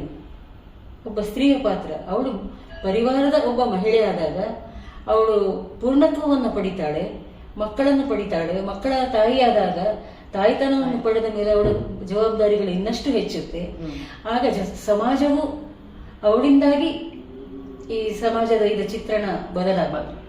ಯಾಕೆಂದ್ರೆ ಮಕ್ಕಳನ್ನು ಅವಳು ಹೇಗೆ ಬೆಳೆಸ್ತಾಳೋ ಅದು ಸಮಾಜಕ್ಕೆ ನೀಡ್ತಾಳೆ. ಆದ್ರಿಂದ ಆ ಹಂತದಿಂದ ನಾನು ತಗೊಂಡೆ. ಪ್ರತಿಯೊಂದು ಹಂತದಲ್ಲಿಯೂ ಮಹಿಳೆಯ ಕರ್ತವ್ಯ ಮತ್ತೆ ಅವಳ ಜವಾಬ್ದಾರಿ ಎಷ್ಟು ದೊಡ್ಡದಿದೆ ಅನ್ನೋದು ಇಲ್ಲಿ ನಮ್ಗೆ ಇದಾಗುತ್ತೆ. ಎಲ್ಲ ವಿವಿಧ ಹಂತದಲ್ಲಿ ಒಂದೊಂದು ರೀತಿಯಾದ ಜವಾಬ್ದಾರಿ. ಮಕ್ಕಳನ್ನು ಇರುವ ಮಾಡುವುದು, ಶಿಕ್ಷಣ ಕೊಡುವುದರಲ್ಲಿ ಇರಬಹುದು, ಸಾಮಾಜಿಕ ವ್ಯವಸ್ಥೆ ಇರಬಹುದು, ಪರಿಸರ ರಕ್ಷಣೆ ಇರಬಹುದು, ಸಾಮಾಜಿಕ ಅತಂತ್ರವಾದಾಗ ಅದನ್ನು ಸರಿಪಡಿಸುವಂತಹ ಇದಿರ್ಬೋದು. ಎಲ್ಲಾ ಜವಾಬ್ದಾರಿಗಳು ಅವಳ ಮೇಲೆ. ಮೊಟ್ಟ ಮೊದಲು ಅವಳು ಆ ಜವಾಬ್ದಾರಿಯನ್ನ ತಿಳ್ಕೊಂಡ್ರೆ ಸಮಾಜ ಖಂಡಿತ ಸುಧಾರಿಸುತ್ತೆ ಅನ್ನೋದು. ಅದಕ್ಕೆ ಹೇಳ್ತಾರಲ್ಲ, ಒಬ್ಬ ನಾರಿ ಕಲಿತರೆ ಇಡೀ ಸಂಸಾರ ಸಮಾಜ ಬೆಳೆದಂತೆ ಅಂತ ಹೇಳ್ತಾರೆ. ನಿಜವಾಗ್ಲೂ ಆ ನಿಟ್ಟಿನಲ್ಲಿ ನೀವು ಅಷ್ಟು ಹಳೆಯ ಕಾಲದಿಂದ ಎಲ್ಲರನ್ನೂ ಮುಂಚೂಣಿಗೆ ತರುವಂತಹ ಕೆಲಸವನ್ನ ಮಾಡಿದ್ರಿ. ನಿಜವಾಗ್ಲೂ ನಮಗೆಲ್ಲ ಅದು ಮಾದರಿ ಅಂತ ಹೇಳಲಿಕ್ಕೆ ನಾನು ಬಯಸ್ತಾ ಇದ್ದೀನಿ. ಹೀಗೆ ನೀವು ಅಂದ್ರೆ ಇನ್ನಷ್ಟು ಲೇಖನಗಳನ್ನು ಬರೆದ್ರಿ. ಏನದು ಪ್ರಜಾಪ್ರಭುತ್ವ, ಹಬ್ಬ ಹರಿದಿನ ಮತ್ತು ಸಂಪ್ರದಾಯಗಳು, ಮಹಿಳೆ ಒಂದು ಚಿಂತನೆ, ನಾವು ಭಾರತೀಯರು, ಮತ್ತೆ ಮಿತಿ, ಪ್ರವಾಸ, ಈ ತರ ಅನೇಕ ಅಂದ್ರೆ ವಿಶಿಷ್ಟವಾದಂತಹ ಸಬ್ಜೆಕ್ಟ್ ಗಳನ್ನ ತಗೊಂಡು ನೀವು ಪ್ರಬಂಧವನ್ನ, ಸೊ ಅದನ್ನು ಒಂದು ಪುಸ್ತಕ ತರನೇ ಬಿಡುಗಡೆ ಮಾಡಿದ್ದೀರಿ. ಓಕೆ. ಯಾಕೆಂದ್ರೆ ನೋಡಿ, ಮಿತಿ ಎಂಬ ಶಬ್ದ 2 ಅಕ್ಷರ ಇರಬಹುದು, ಆದ್ರೆ ಆ ಮಿತಿ ಎಂಬ ಒಂದು ಚೌಕಟ್ಟಿನಲ್ಲಿ ನಮ್ಮ ಜೀವನವನ್ನು ಹೇಗೆ ರೂಪಿಸಬಹುದು, ಮತ್ತೆ ಪ್ರತಿಯೊಂದಕ್ಕೂ ಮಿತಿ ಇಲ್ಲದೆ ಬದುಕಿಗೆ ಒಂದು ಅರ್ಥವೇ ಇಲ್ಲ. ಯಾಕೆಂದ್ರೆ ಒಂದು ಸುಂದರವಾದ ಬದುಕು ಕಟ್ಕೊಳ್ಬೇಕಾದ್ರೆ ಯಾವುದೇ ಕ್ಷೇತ್ರ ಇರಬಹುದು, ಅಲ್ಲಿ ಮಿತಿ ಎಂಬ ಒಂದು ಇದು ಕೋಟೆ ಬೇಕೇ ಬೇಕು. ಆಗ ಮಾತ್ರ ಅದು ಆ ಕೋಟೆಯೊಳಗಿದ್ರೆ, ಮೇರೆಯೊಳಗಿದ್ರೆ ಚಂದ. ಅದು ದಾಟಿದಾಗ ಉಚ್ಛೃಂಖಲವಾಗುತ್ತೆ. ಆದ್ರಿಂದ ಆ ಮಿತಿ ಅಥವಾ ಇನ್ನೊಂದೇನೋ ಹೇಳಿದ್ರಿ ನೀವು, ಯಾವುದು? ಪ್ರವಾಸ, ಮಿತಿ, ಮಗು ಮತ್ತು ಶಿಕ್ಷಣ, ಅದ್ರ ಬಗ್ಗೆ ನೀವು ಹೇಳಿದ್ರಿ. ಅದು ನಿಜವಾಗ್ಲೂ ಆ ಮಗು ಮತ್ತು ಶಿಕ್ಷಣದಲ್ಲಿ ತಾಯಿಯ ರೋಲೆ ಬಹಳ ಒಂದು ಇಂಪಾರ್ಟೆಂಟ್ ಅಲ್ವಾ? ಯಾವಾಗ ಆ ಬೀಜ ಬಿತ್ತಿದ್ದಿರುತ್ತಲ್ಲ, ಅಲ್ಲಿಂದ ಅದು ಮುಂದೆ ಬೆಳೆಯುವುದು. ಹೌದು. ಒಟ್ಟಾರೆಯಾಗಿ ನೀವು ಒಬ್ಬ ತಾಯಿಯಾಗಿ, ಶಿಕ್ಷಕಿಯಾಗಿ, ಸಾಮಾಜಿಕ ಹೋರಾಟಗಾರ್ತಿಯಾಗಿ, ಜೊತೆಗೆ ಲೇಖನಗಳ ಮೂಲಕ ಎಲ್ಲರನ್ನೂ ಕೂಡ ಒಂದು ಸಮಾಜ ಅಂದ್ರೆ ಮುಂಚೂಣಿಗೆ ತರುವಲ್ಲಿ ನೀವು ನಿಮ್ಮ ಶ್ರಮ, ಪ್ರಯತ್ನ ಆದ್ರೂ ನಾವ್ ಹೇಳೋದ್ ರೀತಿ ಆದ್ರೆ ಅದ್ಭುತ ಅಂತಾನೆ ಹೇಳ್ಬೋದು. ಎಲ್ಲರಿಗೂ ಪ್ರಯತ್ನವೇ ಅದು. ಹಾಗಾದ್ರೆ ನಾವೆಲ್ಲ ಏನ್ ಹೇಳ್ಬೇಕು ಮೇಡಮ್, ನಾವೆಲ್ಲ ಎಲ್ಲೋ ಇದ್ದೀವಿ. ನೀವು ಇನ್ನು ಮುಂದೆ ಸಾಧನೆ ಮಾಡುವಂತದ್ದು ಇರಬಹುದು. ಆದ್ರೆ ನಿಮ್ಮ ಇದು ಬಹಳ ಅಪಾರ ಅಂತಾನೆ ಅನ್ಕೊಳ್ತೀನಿ. ಇನ್ನೂ ಕೂಡ ಇತ್ತೀಚೆಗೆ ಇಷ್ಟು ಇಳಿ ವಯಸ್ಸು ಆಗಿದ್ರು ಕೂಡ, ಆಕ್ಚುಲಿ ಇಳಿ ವಯಸ್ಸು ಅಂತ ಹೇಳಲೇಬಾರ್ದು, ಯಾಕೆಂದ್ರೆ ನೀವು ಹೇಳಿದಾಗೇನೆ ಪ್ರವೃತ್ತಿಗೆ ವಯಸ್ಸಿನ ಮಿತಿ ಇಲ್ಲ. ವಯಸ್ಸಾಗೋದು ದೇಹಕ್ಕೆ ಮಾತ್ರ, ದೇಹಕ್ಕೆ ಮತ್ತೆ ವೃತ್ತಿಗೆ ನಿವೃತ್ತಿ ಇದೆ. ಹೌದು, ಆದ್ರೆ ನಮ್ಮ ಪ್ರವೃತ್ತಿಗೆ ಇಲ್ಲ. ಕರೆಕ್ಟ್, ಪ್ರವೃತ್ತಿಗೆ. ಹೌದು. ಈ ನಿಟ್ಟಿನಲ್ಲಿ ಇಷ್ಟು ಇದಾದಾಗ್ಲೂ ಕೂಡ ನೀವು ಇತ್ತೀಚೆಗೆ ಬರೆದಂತಹ ಒಂದು ಅಮೋಘ ಅನುವಾದಿತ ಕೃತಿ ಭ್ರಷ್ಟಾಚಾರ ಸಿದ್ಧಾಂತ, ವಿರೋಧಿ ಸಿದ್ಧಾಂತ, ಈ ಕುರಿತು ಏನಂತ ಹೇಳ್ತೀರಿ? ಎಲ್ಲಿ ನೋಡಿದ್ರಲ್ಲಿ ಇವಾಗ ಭ್ರಷ್ಟಾಚಾರ ಯಾವ ಸಣ್ಣ ಕೆಳಗಿನ ಮಟ್ಟದಿಂದ ಮೇಲಿನವರೆಗೂ ಕೂಡ ಆತರ ನಡೀತಾ ಇದೆ. ಈ ಕುರಿತಾಗಿ ಅಂದ್ರೆ ನಮ್ಮ ಮುಂದೆ ಬರ್ತಕ್ಕಂತಹ ಯುವ ಪೀಳಿಗೆಯವರಿಗೆ ಈ ಒಂದು ಪುಸ್ತಕ ಬಹಳ ಒಂದು ಉತ್ತಮವಾದಂತಹ ಕೃತಿ ಅಂತ ಹೇಳ್ತೀನಿ. ಇದರಲ್ಲಿ ನಿಮ್ಮ ಏನು ಕಂಡು ನೀವು ಇದನ್ನ ಮಾಡಿದ್ರಿ, ಮತ್ತೆ ಈ ಯುವ ಪೀಳಿಗೆಗೆ ಇದ್ರ ಬಗ್ಗೆ ಏನ್ ಹೇಳಕ್ ಬಯಸ್ತೀರಾ? ಇದು ಮೂಲ ಕೃತಿ ನೇಪಾಳದವರೊಬ್ರು ಬರೆದಿದ್ರು. ಅದನ್ನು ನಾನು ಕನ್ನಡಕ್ಕೆ ನಾನು ಮೊಟ್ಟ ಮೊದಲು ಕನ್ನಡಕ್ಕೆ ಅನುವಾದ ಮಾಡಿದ್ದು ಕೈಕೇಯಿ ಎಂಬ ಒಂದು ಉಪನ್ಯಾಸ. ಓಕೆ, ಪೌರಾಣಿಕ ಉಪನ್ಯಾಸ. ಕೈಕೇಯಿ ಚೇತನ ಶಿಖ. ಓಕೆ. ಅದನ್ನು ಮೂಲ ಲೇಖಕರು ಒಬ್ರು ಕೆನಡಾದಲ್ಲಿ ಇರುವವರು ಸ್ನೇಹ ಠಾಕೂರ್ ಅಂತ ಬರೆದರು. ಓಕೆ. ಅದನ್ನ ನಾನು ಕನ್ನಡಕ್ಕೆ, ಯಾಕೆಂದ್ರೆ ಅನುವಾದ ನಾನು ಮಾಡ್ತೇನೋ ಇಲ್ವೋ ಅನ್ನೋದು ನನಗೆ ಗೊತ್ತಿರ್ಲಿಲ್ಲ. ಓಕೆ. ಒಂದು ಪ್ರಯತ್ನ ಅಂತ ಹೇಳಿ ಪ್ರಾರಂಭಿಸಿದೆ. ಅದ್ರ ಎಲ್ಲರೂ ಹೇಳುವ ರೀತಿಯಲ್ಲಿ ಚೆನ್ನಾಗಿ ಬಂತದ್ದು. ಒಂದು ಪ್ರಶ್ನೆ ಮೇಡಮ್, ನೀವು ಆಕ್ಚುಲಿ ಮರಾಠಿ ಮಾತಾಡೋದು, ಹಿಂದಿ ಶಿಕ್ಷಕಿ, ಆದ್ರೆ ಈ ಸಾಹಿತ್ಯ ಕ್ಷೇತ್ರದಲ್ಲಿ ಬರೆಯೋದಲ್ಲಿ ತೊಡಗಿಸ್ಕೊಂಡಿದ್ದು ಕನ್ನಡ, ಹೇಗೆ ಸಾಧ್ಯ ಮಾಡಿ? ಯಾಕೆಂದ್ರೆ ಈ ಕನ್ನಡ ನಾಡೆ ನಮ್ಗೆ ಬದುಕು ಕಟ್ಟಿಕೊಟ್ಟಿರ್ತಾರೆ. ಹೌದು, ಇಲ್ಲಿಯೇ ನಾನು ಎಲ್ಲವನ್ನ ಕಲ್ತುಕೊಂಡಂತಹದ್ದು. ಕೊಡಗು ನನ್ನ ಕರ್ಮಭೂಮಿ ಅಂತ ಹೇಳಿದೆ ನಾನು. ಕೊಡಗಿನಲ್ಲಿ ಇದ್ರೂ ನಾನು ಕೊಡಗು ಭಾಷೆ ಕಲ್ತಿರ್ಬಹುದು, ಅದು ಗೊತ್ತಿರಬಹುದು, ಆದ್ರೆ ಕನ್ನಡವೇ ನಮ್ಮ ಮಾತೃಭಾಷೆ. ಆ ರೀತಿಯಾಗಿ ಕನ್ನಡವನ್ನು ಬಹಳ ನಾನು ಇದು ಮಾಡಿಕೊಟ್ಟೆ. ಹಾಗೆ ಇದನ್ನು ಕನ್ನಡದಲ್ಲಿ ನಾನು ಫಸ್ಟ್ ಮಾಡಿದ್ದು ಅನುವಾದ ಮಾಡಿದ್ದು ಕೈಕೇಯಿ ಚೇತನಾಶಿಕ. ಈಗ ಇತ್ತೀಚೆಗೆ ನೀವು ಮಾಡಿದ್ದು ಭ್ರಷ್ಟ ವಿರೋಧಿ ಸಿದ್ಧಾಂತ. ಇದರಲ್ಲಿ ಭ್ರಷ್ಟ ವಿರೋಧಿ ಸಿದ್ಧಾಂತ ನನಗೆ ಸ್ವಲ್ಪ ಇಷ್ಟವಾದ ವಿಚಾರ ಅನಿಸ್ತು. ನಾನು ಮೊದಲೇ ಹೇಳಿದೆ, ಭ್ರಷ್ಟಾಚಾರ ಮತ್ತೆ ಸಮಾಜದಲ್ಲಿ ಇರುವ ಅತಂತ್ರ ಸ್ಥಿತಿ ಇಂಥದನ್ನೆಲ್ಲ ನಾನು ವಿರೋಧಿಸ್ತಿದ್ದೆ ಅಂತ ಹೇಳಿ. ಅದಕ್ಕೆ ಸರಿಯಾದ ಈ ಸಬ್ಜೆಕ್ಟ್ ಅಂತ ಹೇಳುವಾಗ ನನಗೆ ಏಕೋ ನಾನು ಮಾಡಬಹುದು ಇದನ್ನು ಅಂತ ಅನ್ನಿಸ್ತು. ಆದ್ರೆ ಈ ಬೇರೆ ಎಲ್ಲ ಬರೆಯೋದಕ್ಕಿಂತ ಇದರಲ್ಲಿ ವಿಚಾರಗಳನ್ನ ಬರೆಯೋದು ಅಷ್ಟು ಸುಲಭವಾಗಿರ್ಲಿಲ್ಲ ಅನುವಾದ ಮಾಡುವಂಥದ್ದು. ಯಾಕೆಂದ್ರೆ ಎಲ್ಲ ಟೆಕ್ನಿಕಲ್ ಶಬ್ದಗಳು ಮತ್ತೆ ಎಲ್ಲ ಆ ರೀತಿಯಲ್ಲೆಲ್ಲ ವಿವರಣೆ ಇದರಲ್ಲಿ. ಕಥೆ ಕಾದಂಬರಿ ಹಾಗೆ ಉದ್ದಕ್ಕೆ ಹೋಗೋದೇ ಇಲ್ಲ, ಎಲ್ಲ ವಿಚಾರಗಳನ್ನೇ ಬರಿಬೇಕು. ಆದ್ರೆ ಪ್ರಯತ್ನ ಮುಖ್ಯ ಮನುಷ್ಯಂದು. ಅವರ ಸಹಕಾರವು ಸಿಕ್ತು ನನಗೆ ನೇಪಾಳದ ನಮ್ಮ ಭರತ್ ಜಂಗಮ್. ನಿಜವಾಗ್ಲೂ ಅಲ್ಲಿಯ ಒಂದು ಪೋಸ್ಟ್ ಗ್ರಾಜುಯೇಷನ್ ಇದಕ್ಕೆ ಇದು ಸಿಲೆಬಸ್ ಪಠ್ಯವಾಗಿ ಇದೆ. ಸೊ ಕನ್ನಡದಲ್ಲಿ ನೀವು ಅನುವಾದ ಮಾಡಿದ್ದು ನಮ್ಮ ವಿಶ್ವವಿದ್ಯಾಲಯಗಳನ್ನು ಮಾನ್ಯತೆ ಪಡೆದು ಮಾಡಬೇಕು ಎಂಬುದು ನಮ್ಮ ಈಗ ಒಂದು ಅಲ್ವಾ? ನಿಜವಾಗ್ಲೂ. ಆದ್ರೆ ಅದಕ್ಕಿಂತ ಒಂದು ನಿಮಗೆ ಪ್ರಶಸ್ತಿ ಬೇರೆ ಇಲ್ಲ ಅನ್ಸುತ್ತೆ. ಅದಕ್ಕೆ ಪ್ರಯತ್ನ ಪಡ್ತಿದ್ದೀರಾ? ಪಡ್ತಿದ್ದೇನೆ. ಯೂನಿವರ್ಸಿಟಿಗಳಿಗೆ ಹೋಗಿದ್ದೆ. ಒಬ್ರು ಯೂನಿವರ್ಸಿಟಿಯ ವೈಸ್ ಚಾನ್ಸಲರ್ ಇದಕ್ಕೆ ಆಶಯ ನುಡಿ ಬರೆದು ಕೊಟ್ಟಿದ್ದಾರೆ. ಅವರು ಅವರ ಅಭಿಪ್ರಾಯವನ್ನು ಅದರಲ್ಲಿ ಬರೆದಿದ್ದಾರೆ. ಈ ಗ್ರಂಥ ಅಂತ ಹೇಳಿದ್ರೆ ಇದು ಡಿಲಿಟ್ಗೆ ಯೋಗ್ಯವಾದಂತಹ ಗ್ರಂಥ, ಇದರಲ್ಲಿ ಡಿಲಿಟ್ ಮಾಡಬಹುದು. ಹಾಗಾಗಿ ನನಗೆ ಸ್ವಲ್ಪ ಆತ್ಮವಿಶ್ವಾಸ ಹೆಚ್ಚಾಗಿದೆ ಈಗ. ನಿಜವಾಗ್ಲೂ ಬರ್ಬೇಕು ಅದು. ಅಂದ್ರೆ ಹೆಸರು ಕೇಳ್ತಿರುವಾಗ್ಲೇ ನಮ್ಗೆ ಗೊತ್ತಾಗ್ತಿದೆ ಏನೆಲ್ಲ ಸಿದ್ಧಾಂತಗಳ ಬಗ್ಗೆ ಅದ್ರಲ್ಲಿ ಇರಬಹುದು ಅಂತ. ನಿಜವಾಗ್ಲೂ ಇವಾಗಿನ ಮಕ್ಕಳು ಅದನ್ನ ಓದಿದಾಗ ಮುಂದಿನ ಪ್ರಜೆಗಳಾಗಿ ಅವರು ಈ ನಿಟ್ಟಿನಲ್ಲಿ ಅದು ಶಿಕ್ಷಣದಲ್ಲಿ ಬಂದ್ರೆ ಮಾತ್ರ ಸಾಧ್ಯ. ಇಲ್ದಿದ್ರೆ ಇದು ನಮ್ಮ ವಿಮರ್ಶಕರೆಲ್ಲ ಹೇಳಿದ ಹಾಗೆ ರಕ್ತ ಬೀಜಾಸುರನ ಸಂತಾನ ಇದು ಮತ್ತೆ ಮತ್ತೆ ಹುಟ್ಟಿ ಬರುತ್ತೆ. ಯಾಕೆಂದ್ರೆ ಪ್ರತಿ ಮನೆಯಿಂದ ಪ್ರಾರಂಭ ಈಗ ಭ್ರಷ್ಟಾಚಾರ ಅನ್ನೋದು. ಒಂದು ಮಗು ಏನಾದ್ರೂ ಮಾಡ್ಬೇಕಾದ್ರೆ ಒಳ್ಳೆ ಮಾರ್ಕ್ ತೆಗಿಯು, ನಿಮ್ಗೆ ಇಂಥದನ್ನು ಕೊಡ್ತೀನಿ, ಅಲ್ಲಿಂದ ಪ್ರಾರಂಭ ಆಗುತ್ತೆ. ಆ ಒಂದು ಕಲ್ಪನೆಯೇ ಆಗಿದೆ ನಮ್ಮದು. ಇದಕ್ಕೆ ಹೋಗಿಸ್ಬೇಕಾದ್ರೆ ನಾವೆಲ್ಲರೂ ಒಟ್ಟಾಗಿ ಸೇರ್ಬೇಕು. ಯಾಕೆಂದ್ರೆ ಪ್ರಜೆಗಳು ಮತ್ತೆ ನಾವು ಪ್ರತಿ ಮನೆಯಿಂದ ಇದು ಪ್ರಾರಂಭಿಸ್ಬೇಕು. ಮತ್ತೆ ಒಂದು ಸಮಾಜದಲ್ಲಿ ಕಾನೂನಿನಿಂದ ಅಥವಾ ಸರ್ಕಾರಿ ದಂಡನೆಯಿಂದ ಇದು ಖಂಡಿತ ಮುಗಿಸ್ಲಿಕ್ಕೆ ನಮಗೆ ನಮ್ಮ ಮನಸ್ಸಿನಿಂದನೇ ಅದು ಬರಬೇಕು. ಆಗ ಮಾತ್ರ ಇದನ್ನ ತೆಗಿಲಿಕ್ಕೆ ಸಾಧ್ಯ. ಪ್ರತಿ ಪ್ರಜೆಯಲ್ಲಿ ಒಂದು ತಿಳುವಳಿಕೆ ಬಂದ್ರೆ ಖಂಡಿತ ಸಾಧ್ಯ ಅನ್ಸುತ್ತೆ. ಬಹಳಷ್ಟು ಉತ್ತಮವಾದಂತಹ ಪುಸ್ತಕಗಳು, ವಿಷಯಗಳ ಬಗ್ಗೆ ನೀವು ಬರವಣಿಗೆಯನ್ನ ಮಾಡಿದ್ದೀರಿ. ಎಲ್ಲರೂ ಕೂಡ ಈ ಪುಸ್ತಕಗಳನ್ನ ಕೊಂಡು ಓದ್ಬೇಕು ಅನ್ನೋದೇ ನನ್ನ ಆಸೆ. ಹಾಗೆ ನೀವು ಇಷ್ಟೊಂದು ಎಲ್ಲ ಕ್ಷೇತ್ರಗಳಲ್ಲಿ ಮಾಡಿದಾಗ ನಿಮ್ಮನ್ನ ಅರಸು ಬಂದಿದೆ 10 ಹಲವು ಪ್ರಶಸ್ತಿಗಳು. ಒಂದಷ್ಟು ಗೌರಮ್ಮ ದತ್ತಿ ಪ್ರಶಸ್ತಿ ಕೊಡಗಿನಲ್ಲಿದ್ದಾಗ ಅಂತ ಅನ್ಕೊಳ್ತೀನಿ. ಯಾವುದೇ ಇದಕ್ಕೆ ನೀಡುವಂತದ್ದು? ಅದು ನನ್ನ ಮಧುವನದಲ್ಲಿ ನನ್ನ ಚೊಚ್ಚಲ ಕಾದಂಬರಿಗೆ ಸಿಗ್ತದೆ. ಓಕೆ. ಆ ನಂತರದಲ್ಲಿ ಕಿತ್ತೂರು ಚೆನ್ನಮ್ಮ ಕಿತ್ತೂರು ರಾಣಿ ಚೆನ್ನಮ್ಮ ಪ್ರಶಸ್ತಿ ಸಿಗ್ತದೆ ರಾಜ್ಯದ. ಆಮೇಲೆ ನಿಮ್ಮ ಚಿಪ್ಪಾವನರ ಸಮಾಜದ ವತಿಯಿಂದಲೂ ಕೂಡ ನೀವು ಸನ್ಮಾನ. ಇತ್ತೀಚೆಗೆ ಕರುನಾಡ ಇದು ಅಂತ ಹೇಳಿ ಒಂದು ಸಿಕ್ಕಿತು ನನಗೆ ಪ್ರಶಸ್ತಿ. ರಾಜ್ಯ ಮಟ್ಟದ್ದೇ ಅದನ್ನು. ಅದೇ ಒಟ್ಟಾರೆ ಹೇಳ್ಬೇಕಾದ್ರೆ ಆ ಕಿತ್ತೂರು ರಾಣಿ ನಾವು ನೋಡಿದೀವೋ ಇಲ್ವೋ, ನಮ್ಮ ಬಳಗದಲ್ಲಿ ಇರ್ತಕ್ಕಂತಹ ಕಿತ್ತೂರು ರಾಣಿ ಅಂತ ಹೇಳಿದ್ರೆ ತಪ್ಪಾಗ್ಲಾರ್ದು ಅಂತ ಅನ್ಕೊಳ್ತೀನಿ. ಅಭಿಮಾನ ಅಂತ ಹೇಳ್ತೇನೆ. ಅಲ್ಲ, ನಿಜವಾಗ್ಲೂ ನಿಮ್ಮಂತವರನ್ನ ನಾನು ನಮ್ಮ ಗೆಳತಿಯರಿಗೆಲ್ಲ ಪರಿಚಯ ಮಾಡ್ಕೊಡ್ತಿರೋದು ತನ್ಮೂಲಕ. ಒಂದಷ್ಟು ಅಂದ್ರೆ ಎಷ್ಟೋ ಜನಗಳು ಈ ತರ ಇದ್ದಾರೆ. ಅಂದ್ರೆ ಎಲೆಮರೆಯ ಕಾಯಿ ಅಂತ ಎಲ್ಲೋ ಹೊರಗಡೆ ಹೋಗಿ ಪ್ರದರ್ಶನ ಮಾಡಿಸ್ಕೊಳ್ಳಲ್ಲ, ಏನಿಲ್ಲ, ತನ್ನಂತೆ ತಾನೇ ಮಾಡ್ಕೊಂಡು ಬರ್ತಾರೆ.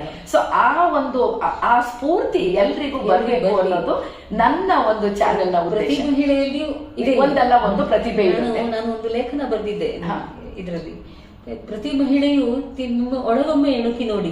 ನಿಮ್ಮ ದೈನಂದಿನ ಜೀವನ ಮಾಡಿಯೇ ಮಾಡ್ತೀರಾ, ನಿಮ್ಮ ಮಕ್ಕಳನ್ನು ಬೆಳೆಸ್ತೀರಾ, ನಿಮ್ಮ ಬದುಕನ್ನು ಕಟ್ಟಿಕೊಂಡಿದ್ದೀರಾ, ಎಲ್ಲ ಆಗುತ್ತೆ.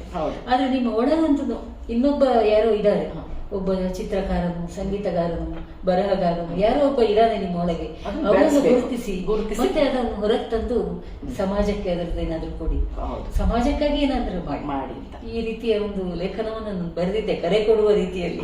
ಕೇಳಿದ್ರಲ್ವಾ ಗೆಳತಿಯರೇ? ನೋಡಿ, ನಮ್ಮಲ್ಲಿ ಇನ್ನೋರ್ವ ಯಾರೋ ಒಬ್ರು ಇದ್ದೇ ಇರ್ತಾರೆ, ಒಂದಲ್ಲ ಒಂದು ರೀತಿಯಾದ ಪ್ರತಿಭೆ ಇರುತ್ತೆ, ಅದನ್ನ ನೀವು ಗುರುತಿಸಿ ಹೊರಪಡಿಸಿ ಅದನ್ನ ನರ್ಚರ್ ಮಾಡಿ ಅಂತ ಹೇಳ್ತಿದ್ದಾರೆ ನಮ್ಮ ವಿಜಯ ವಿಷ್ಣು ಭಟ್ರವರು.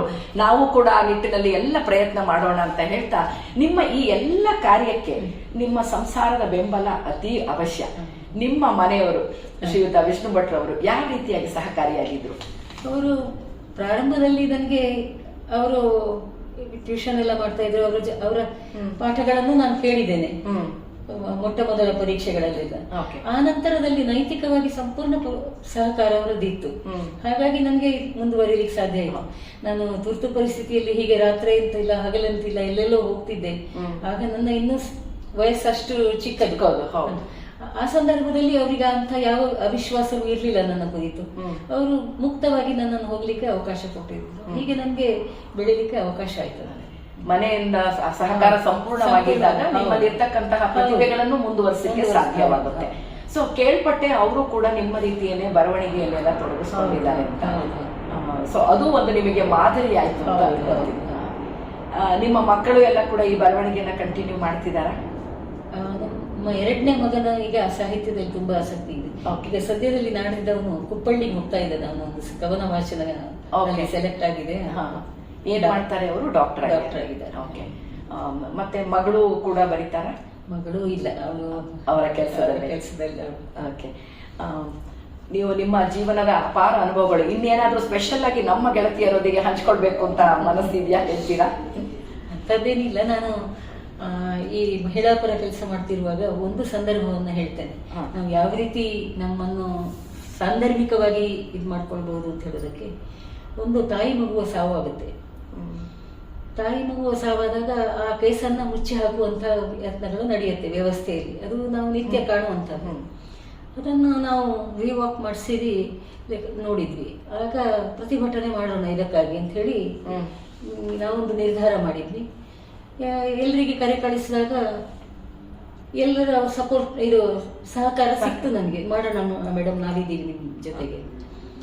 ಸರಿ, ಒಂದು 500 ಜನ ಸೇರಬಹುದು ಎಂಬ ಒಂದು ದೃಷ್ಟಿಕೋನದಿಂದ ನಾನು ಪೊಲೀಸ್ ಸ್ಟೇಷನ್ಗೆಲ್ಲ ಮಾಹಿತಿ ಕೊಟ್ಟೆ. ನಾಳೆ ನಮ್ಮದು ಪ್ರತಿಭಟನೆ ಇದೆ ಹೀಗೆ. ಆದರೆ ಮಾರನೇ ದಿವಸ ನಾವು ನೋಡ್ತೇನೆ 10 ಗಂಟೆ ಒಳಗೆ 3,500 ಜನ ಸೇರಿದ್ದಾರೆ. ಈಗ ನನ್ನ ಮುಂದೆ ದೊಡ್ಡ ಒಂದು ಸವಾಲಿತ್ತು. DYSP ಅವರು, ಸರ್ಕಲ್ ಅವರು ಬಂದು ಹೇಳಿದ್ರು, ಮೇಡಮ್, ನಾವು ಮೊಣಕೈಯಿಂದ ಹಿಡಿದು ದೊಡ್ಡ ನಮಸ್ಕಾರ ನಿಮ್ಗೆ ಹಾಕ್ತಾ ಇದ್ದೇವೆ. ಇದನ್ನು ನೀವೇ ನಿಭಾಯಿಸಬೇಕು. ನೀವು 500 ಜನ ಹೇಳಿದ್ರಿ, ಅಷ್ಟು ವ್ಯವಸ್ಥೆ ಮಾತ್ರ ನಮ್ಮಲ್ಲಿದೆ. ನೀವು ಇಷ್ಟು ಅಂತಾಗಿದ್ದಿದ್ರೆ ನಾವು ಮೈಸೂರಿಂದ ಇನ್ನೊಂದು 2 ಪುಡಿ ತರಿಸಬೇಕಾಗಿತ್ತು. ಆದ್ರೆ ಈಗ ನಾವು ಕೂಡ ಹೆಲ್ಪ್ಲೆಸ್ ಆಗಿದ್ದೇವೆ, ನೀವೇ ಜವಾಬ್ದಾರಿ ಏನಾದ್ರೂ ಸಹ ಅಂತ. ಇಂಥ ಸವಾಲನ್ನು ಸ್ವೀಕರಿಸುವಾಗ ಒಮ್ಮೆ ಒಳಗೆ ನಡುಕೋ ಆಗತ್ತೆ, ತೋರಿಸಿಕೊಡದೇ ಇದ್ರು. ಆದ್ರೂ ಆಗ ಎಲ್ಲರ ಮುಂದೆ ನಾವು ಧೈರ್ಯ ತೋರಿಸಲೇವೆ. ಏನಿಲ್ಲ, ನಮ್ಮ ಶಾಂತಿಯುತವಾದ ನಾವು ಖಂಡಿತ ನಾವು ಗಲಾಟೆ ಮಾಡೋದಿಲ್ಲ, ನಮ್ಮ ಹೆಣ್ಣು ಮಕ್ಕಳು ಖಂಡಿತ ಗಲಾಟೆ ಮಾಡೋದಿಲ್ಲ ಎಂಬ ಭರವಸೆ ನಾನು ಕೊಡ್ತೇನೆ ಅಂತ ಹೇಳಿ ಅವರಿಗೆ ಆಶ್ವಾಸನೆ ಕೊಟ್ಟೆ. ನಮ್ಮ ಇದು ಮೆರವಣಿಗೆಲ್ಲ ಇದಾಯ್ತು. 3 ತಾಲೂಕು ಆಫೀಸಿಗೆ ಹೋದೆವು. ತಾಲೂಕು ಆಫೀಸಿಗೆ ಹೋದಾಗ ತಹಸೀಲ್ದಾರರು ತಪ್ಪು ಇದನ್ನು ಮಾಡಿರೋದು, ಮಹಾಜರ್ ಮಾಡಿದಾಗ ಅವ್ರ ಹತ್ರ ಹೋಗಿ ಹೇಳಿದೆವು, ನೀವು ಮಾಡಿದ ತಪ್ಪನ್ನು ಸರಿಪಡಿಸಿ ಸರ್, ಇಲ್ಲಿದ್ದಿದ್ರೆ ನೀವು ರಾಜೀನಾಮೆ ಕೊಡ್ಬೇಕು. ಈ ಕೊಡಗಿನ ಜನರು ನಿಮ್ಗೆ ಗೊತ್ತಿದೆ, ಬಹಳ ಆವೇಶಪೂರ್ಣ. ಅವ್ರು ಹೇಳಿದ್ರು, ಮೇಡಮ್ ನಮ್ 10 ನಿಮಿಷ ಇರೋದು ಅಂತ ಹೇಳಿ. ಆಯ್ತು, ನೀವು 10 ನಿಮಿಷದಲ್ಲಿ ನಾನು ಒಂದು ಇತ್ಯರ್ಥ ಮಾಡಿಕೊಂಡು ಬರ್ತೇನೆ. ನಮ್ಗೆಲ್ಲ ಗೊತ್ತಿದೆ ಮೇಡಮ್, ಒಳಗೆ ಹೋದವ್ರು ಏನ್ ಮಾಡ್ಕೊಂಡು ಬರ್ತಾರೆ ಅಂತ. ಅಂದ್ರೆ ಅವ್ರಿಗೆ ಡೌಟ್ ಇತ್ತು, ಇದ್ ಮಾಡಿಕೊಂಡು ಬರ್ತಾರೆ ಅಂತ. ಸಂದರ್ಭದಲ್ಲಿ ಮೊದಲು ನೀವು ಬಿಸಾಡುವ ಕಲ್ಲು ನನ್ನ ಮೇಲೆ ಹಾಕಿ, ನಂತರ ಮುಂದಿಂದು ಮೊದಲು ನನ್ಗೆ ಕಲ್ಲು ಬಿಸಾಡಿ, ನಂತರ ಹಾಗೆ ನಾನು ಮಾಡಿದ್ರೆ. ಆದ್ರೆ ಈಗ 10 ನಿಮಿಷ ಟೈಮ್ ಕೊಡಿ. ಮತ್ತೆ ತಹಶೀಲ್ದಾರರ ಹತ್ರ ಹೋದೆ ನಾನು. ನನ್ನ ಜೊತೆಗೆ ಇನ್ನೂ 2 ಇದ್ರು. ನಾನು ಹೇಳಿದೆ, ಸರ್ ಈಗ ನನಗೆ 5 ನಿಮಿಷ ಇರೋದು, 5 ನಿಮಿಷ ಈಗಾಗಲೇ ಮಾತಾಡ್ತಾ ಆಗೋಯ್ತು. 5 ನಿಮಿಷದಲ್ಲಿ ನೀವು ಡಿಸಿಷನ್ ತಗೊಳ್ಬೇಕು. ಒಂದು ರಾಜೀನಾಮೆ ಕೊಡಿ, ಇಲ್ಲದ್ರೆ ಎಲ್ಲರ ಮುಂದೆ ಬಂದು ನೀವು ಕ್ಷಮೆ ಯಾಚಿಸಿ, 2 ಆಪ್ಷನ್ ಇರೋದು ನಿಮ್ಗೆ ಅಂತ ಹೇಳಿ. ಹಾಗೆ ಹೀಗೆ ಎಲ್ಲ ಹೇಳಿದ್ರು. ನಾನು ಹೇಳಿದೆ ಅವಕಾಶನೇ ಇಲ್ಲ, ನಿಮ್ಮ ಹೊಟ್ಟೆ ಹೊಡಿಬೇಕು ಎಂಬ ಉದ್ದೇಶ ನಮ್ಗಿಲ್ಲ. ನೀವು ಇಷ್ಟು ಜನರ ಮುಂದೆ ಕ್ಷಮೆ ಕೇಳಿದ್ರೆ ನೀವು ದೊಡ್ಡವರಾಗ್ತೀರಿ ಹೊರತು ನಿಮ್ಗೆ ತೊಂದರೆ ಆಗುದಿಲ್ಲ, ಅದೊಂದೇ ಉಳಿದಿರೋದು ನಿಮ್ಗೆ, ಬನ್ನಿ ಅಂತ. ಕೊನೆಗೆ ಒಪ್ಪಿದ್ರು. ಮತ್ತೆ ಹೇಳಿದ್ರು, ನೀವು ಮುಂದೆ ಹೀಗೆ ನಿಂತ್ಕೊಳ್ಳಿ, ಕೈ ಎರಡು ಅಡ್ಡ, ನಿಮ್ಮ ಹಿಂದೆ ಬೆಳೆದು ನಿಂತು ನಾನು ಕ್ಷಮೆ ಕೇಳ್ತೇನೆ ಅಂತ. ಅಂದ್ರೆ ಅವರಿಗೆ ಭಯ ಭಯ ಇತ್ತು. ಆಯ್ತು, ನನ್ನ ಧೈರ್ಯ ನಿಮ್ಗೆ ಸಾಕು ಅಂತಾದ್ರೆ ನಾನು ಎದುರು ನಿಲ್ತೇನೆ ನಿಮ್ಗೆ, ನೀವು ಹಿಂದೆ ನಿಂತು ಕ್ಷಮೆ, ಹಾಗೆ ಕ್ಷಮೆ ಯಾಚಿಸಿದ್ರು. ಅದೊಂದು ನಮ್ಮ ದೊಡ್ಡ ಇದು. ಅಲ್ಲಿಂದ ನಂತರ ನಾವು ಪೊಲೀಸ್ ಸ್ಟೇಷನ್ಗೆ ಹೋಗಿ ಮನವಿ ಕೊಟ್ಟು, DC ಯವರಿಗೆ ಹೋಗಿ ಮನವಿ ಕೊಟ್ಟು ಇದನ್ನು ಕೋರ್ಟಿಗೆ ಹಾಕಿದ್ವಿ. ಕೋರ್ಟಿಗೆ ಹಾಕಿದ್ಮೇಲೆ ಆ ಕೇಸ್ ನಡೀತು. 7 ವರ್ಷ ಆತನಿಗೆ ಕಠಿಣ ಶಿಕ್ಷೆ ಆಯಿತು. ಹೀಗೆ ಇಂಥದ್ದು ಹಠವಿತ್ತು ಮಾಡಿದಾಗ ಆಗುತ್ತೆ ಅನ್ನೋದಕ್ಕೆ ಇದೇ ಸಾಕ್ಷಿ. ಮತ್ತೆ ಆ ಒಂದು ಹಿಂದಿನ ಕಾಲದಲ್ಲಿ ಪೊಲೀಸ್ ಸ್ಟೇಷನ್ ಹೋಗಿದ್ದಾರೆ ಅಂದ್ರೇನೆ ಒಂದು ಮನೆ ಹೋದವನನ್ನಲ್ಲ, ಹೋದ ಮನೆಯವರನ್ನು ಕೂಡ ಒಂದು ಕೆಟ್ಟ ದೃಷ್ಟಿಯಿಂದ ನೋಡ್ತಿದ್ದೆ. ಅಂತ ಟೈಮಲ್ಲಿ ನಾನು ಹಿಂದೆ ಒಂದ್ಸತಿ ಹೇಳಿದ್ದೆ, ಅನ್ಸತ್ತೆ ನಿಮ್ಗೆ, ನಾನು ಹೆಣ್ಣು ಮಕ್ಕಳನ್ನು ಪೊಲೀಸ್ ಸ್ಟೇಷನ್ಗೆ ಕರ್ಕೊಂಡು ಹೋಗುವಾಗ ಹೇಳ್ತಿದ್ದೆ, ನೋಡಿ ಇದು ಸರ್ಕಾರ ನಮ್ಗಾಗಿ ಮಾಡಿರುವ ಒಂದು ಸಂಸ್ಥೆ. ನಮ್ಗೆ ತವರು ಮನೆ ಅಂತ ಇಟ್ಕೊಳ್ಳಿ, ನಮ್ಗೆ ತವರು ಮನೆಯಲ್ಲಿ ನ್ಯಾಯ ಸಿಗದಿದ್ದಾಗ ನಾವು ಎಲ್ಲಿ ನ್ಯಾಯ ಕೇಳೋದು? ಹಾಗೆ ತವರು ಮನೆ ಅಂತ ಒಂದು ವ್ಯವಸ್ಥೆ ಇದು, ಸರ್ಕಾರ ಮಾಡಿರೋದು. ಇವರು ನಾವೆಲ್ಲ ಕೊಟ್ಟ ಇದರಲ್ಲಿ ಸಂಬಳ ಕೊಡ್ತಾರೆ ಇವರಿಗೆ, ಇವರು ಅದಕ್ಕಾಗಿ ಇರೋದು. ಇಲ್ಲಿ ಏನು ಹೆದರಿಕೆ ಇಲ್ಲ, ನಮ್ಗೆ ಬನ್ನಿ ಅಂತ ಕರ್ಕೊಂಡು ಹೋಗ್ತಿದ್ದೆ ನಾನು. ಮತ್ತೆ ಅಲ್ಲಿ ನ್ಯಾಯ ಅವರ ಜೊತೆ ಮತ್ತೆ ಹೇಳ್ತಿದ್ದೆ, ಇಲ್ಲಿ ಕೂತ್ಕೊಳ್ಳಿ, ಕುರ್ಚಿಗಳೆಲ್ಲ ನಮ್ಗೆ ಕೂತ್ಕೊಳ್ಳಿಕ್ಕೆ ಇರೋದು, ಕೂತ್ಕೊಳ್ಳಿ. ಈ ರೀತಿ ಅವರಲ್ಲಿ ಧೈರ್ಯ ತುಂಬಿ ಆಗ ಅವರಿಗೆ ಒಂದು ಸ್ಟೇಷನ್ಗೆ ಹೋಗ್ಲಿಕ್ಕೆ ಧೈರ್ಯ ಬರ್ತಿತ್ತು.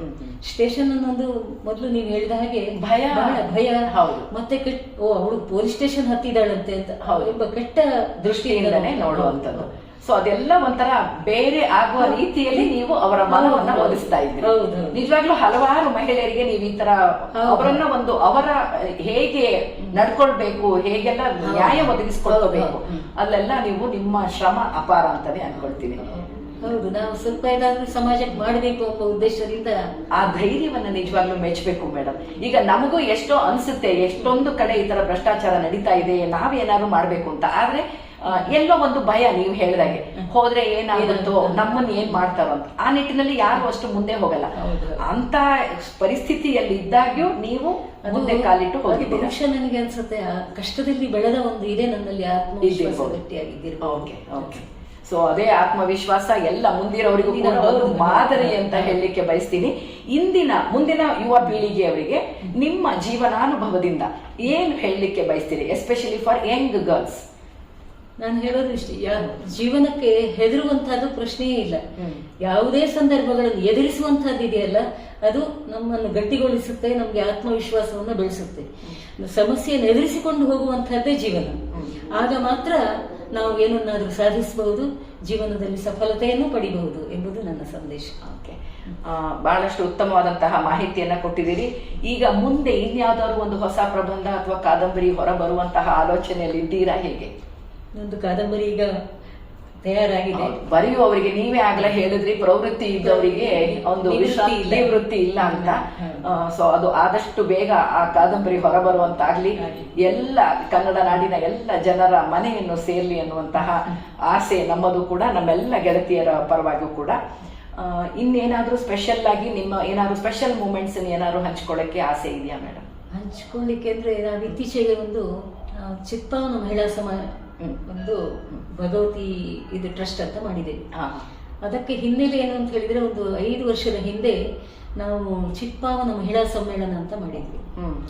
ಈ ಚಿತ್ಪಾವನ ಮಹಿಳೆಯರ ಸಮ್ಮೇಳನ ಆಗದೆ 104 ವರ್ಷಗಳಾಗಿತ್ತು. ಹಿಂದೆ ಮುಂಬೈಯಲ್ಲಿ ನಡೆದಿತ್ತು, ಆ ನಂತರ ನಡೆದಿರಲಿಲ್ಲ. ಯಾಕೆಂದ್ರೆ ಚಿತ್ಪಾವನರು ಇಲ್ಲಿ ವಲಸೆ ಬಂದವರು ಒಂದು 300-400 ವರ್ಷಗಳ ಹಿಂದೆ ಕರ್ನಾಟಕಕ್ಕೆ. ಆದ್ರಿಂದ ಅಂತಹ ಒಂದು ಸಂಘಟನೆ ಇದೆ, ಆದ್ರೆ ಮಹಿಳೆಯರೇ ಒಂದು ಒಗ್ಗಟ್ಟಾಗಿ ಆಗದಂತಹ ಒಂದು ಇದು ಇರಲಿಲ್ಲ. ಆ ಒಂದು ಇದಿತ್ತು ನಂದು. ಆ ಹಠದಲ್ಲಿ ಅದೊಂದು ಸಮ್ಮೇಳನ ತುಂಬಾ ಯಶಸ್ವಿ ಆಯಿತು. ಅದರಲ್ಲಿ ಒಂದಿಷ್ಟು ಸಣ್ಣ ಮೊತ್ತ ಉಳಿದಿದ್ದನ್ನು ನಾವು ಒಂದು ಟ್ರಸ್ಟ್ ಮಾಡಿ ಅದನ್ನು ಬೆಳೆಸೋಣ ಎಂಬ ಉದ್ದೇಶದಿಂದ ಕಳೆದ ಏಪ್ರಿಲ್ನಲ್ಲಿ ಒಂದು ಟ್ರಸ್ಟ್ ಸ್ಥಾಪನೆ ಮಾಡಿದ್ವಿ.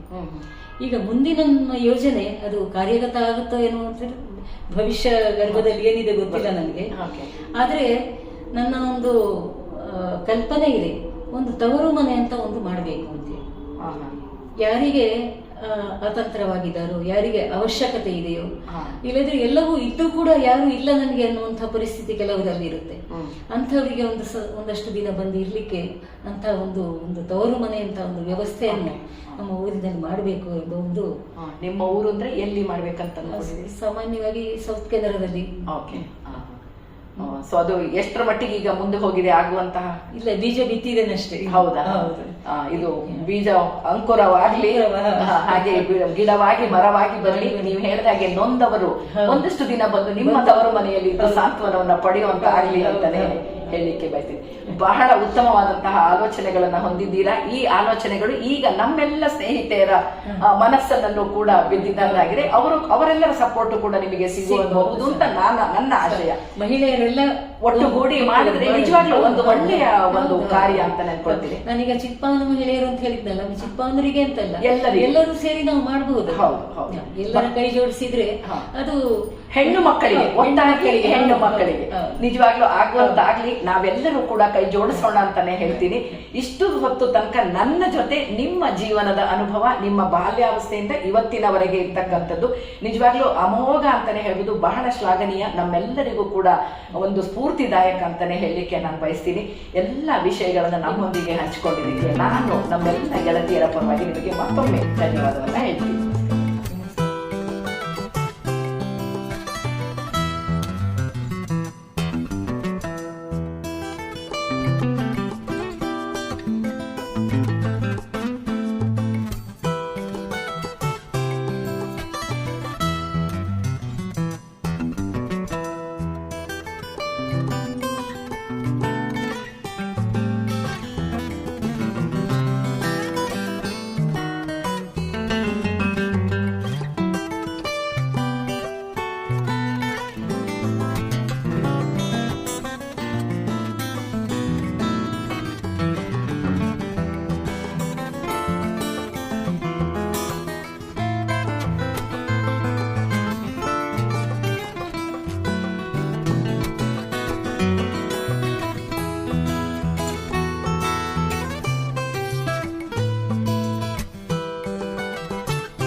ಸ್ನೇಹಿತರೆ, ಎಲ್ಲ ಸ್ತ್ರೀಯರಲ್ಲಿ ಒಂದಲ್ಲ ಒಂದು ಪ್ರತಿಭೆ ಇರುತ್ತೆ ಅಂತ ಹೇಳ್ತೀರಿ. ಇವರು ನಮ್ಮ ಅಮ್ಮನ ಏಜ್ನಂತವರು, ಆದ್ರೂ ಕೂಡ ನಮಗಿನ್ನ ಜಾಸ್ತಿ ಉತ್ಸಾಹ ನಮ್ಮ ಮೇಡಮ್ನಲ್ಲಿದೆ. ಈಗಲೂ ಕೂಡ ಈ ಇಳಿವಯಸ್ಸಿನಲ್ಲೂ ಕೂಡ ಇನ್ನೂ ಕಾದಂಬರಿ ಬರಿತೀನಿ, ಇನ್ನೂ ಪ್ರಬಂಧ ಬರಿತೀನಿ ಅಂತ ಹೇಳ್ತಾರೆ. ನಿಜವಾಗ್ಲೂ ನಮ್ಗೆಲ್ಲ ನಾಚಿಕೆ ಆಗ್ಬೇಕು ಅಲ್ವಾ? ನಾವು ಕೂಡ ಇವರಂತೆಯೇ ಸ್ಫೂರ್ತಿದಾಯಕವಾಗಿ ಒಂದಲ್ಲ ಒಂದು ಕಾಯಕದಲ್ಲಿ ತೊಡಗಿಸಿಕೊಳ್ಳೋಣ, ಇವರಂತೆ ನಾವು ಎಲ್ಲರಿಗೂ ಮಾದರಿಯಾಗಿ ಬದುಕೋಣ ಅಂತ ಹೇಳ್ತಾ ಮುಂದಿನ ಸಂಚಿಕೆಯಲ್ಲಿ ಮತ್ತೋರ್ವ ಗೆಳತಿಯನ್ನ ನಿಮಗೆ ಭೇಟಿ ಮಾಡಿಸ್ತೀನಿ. ಅಲ್ಲಿಯವರೆಗೆ ನಮಸ್ಕಾರ.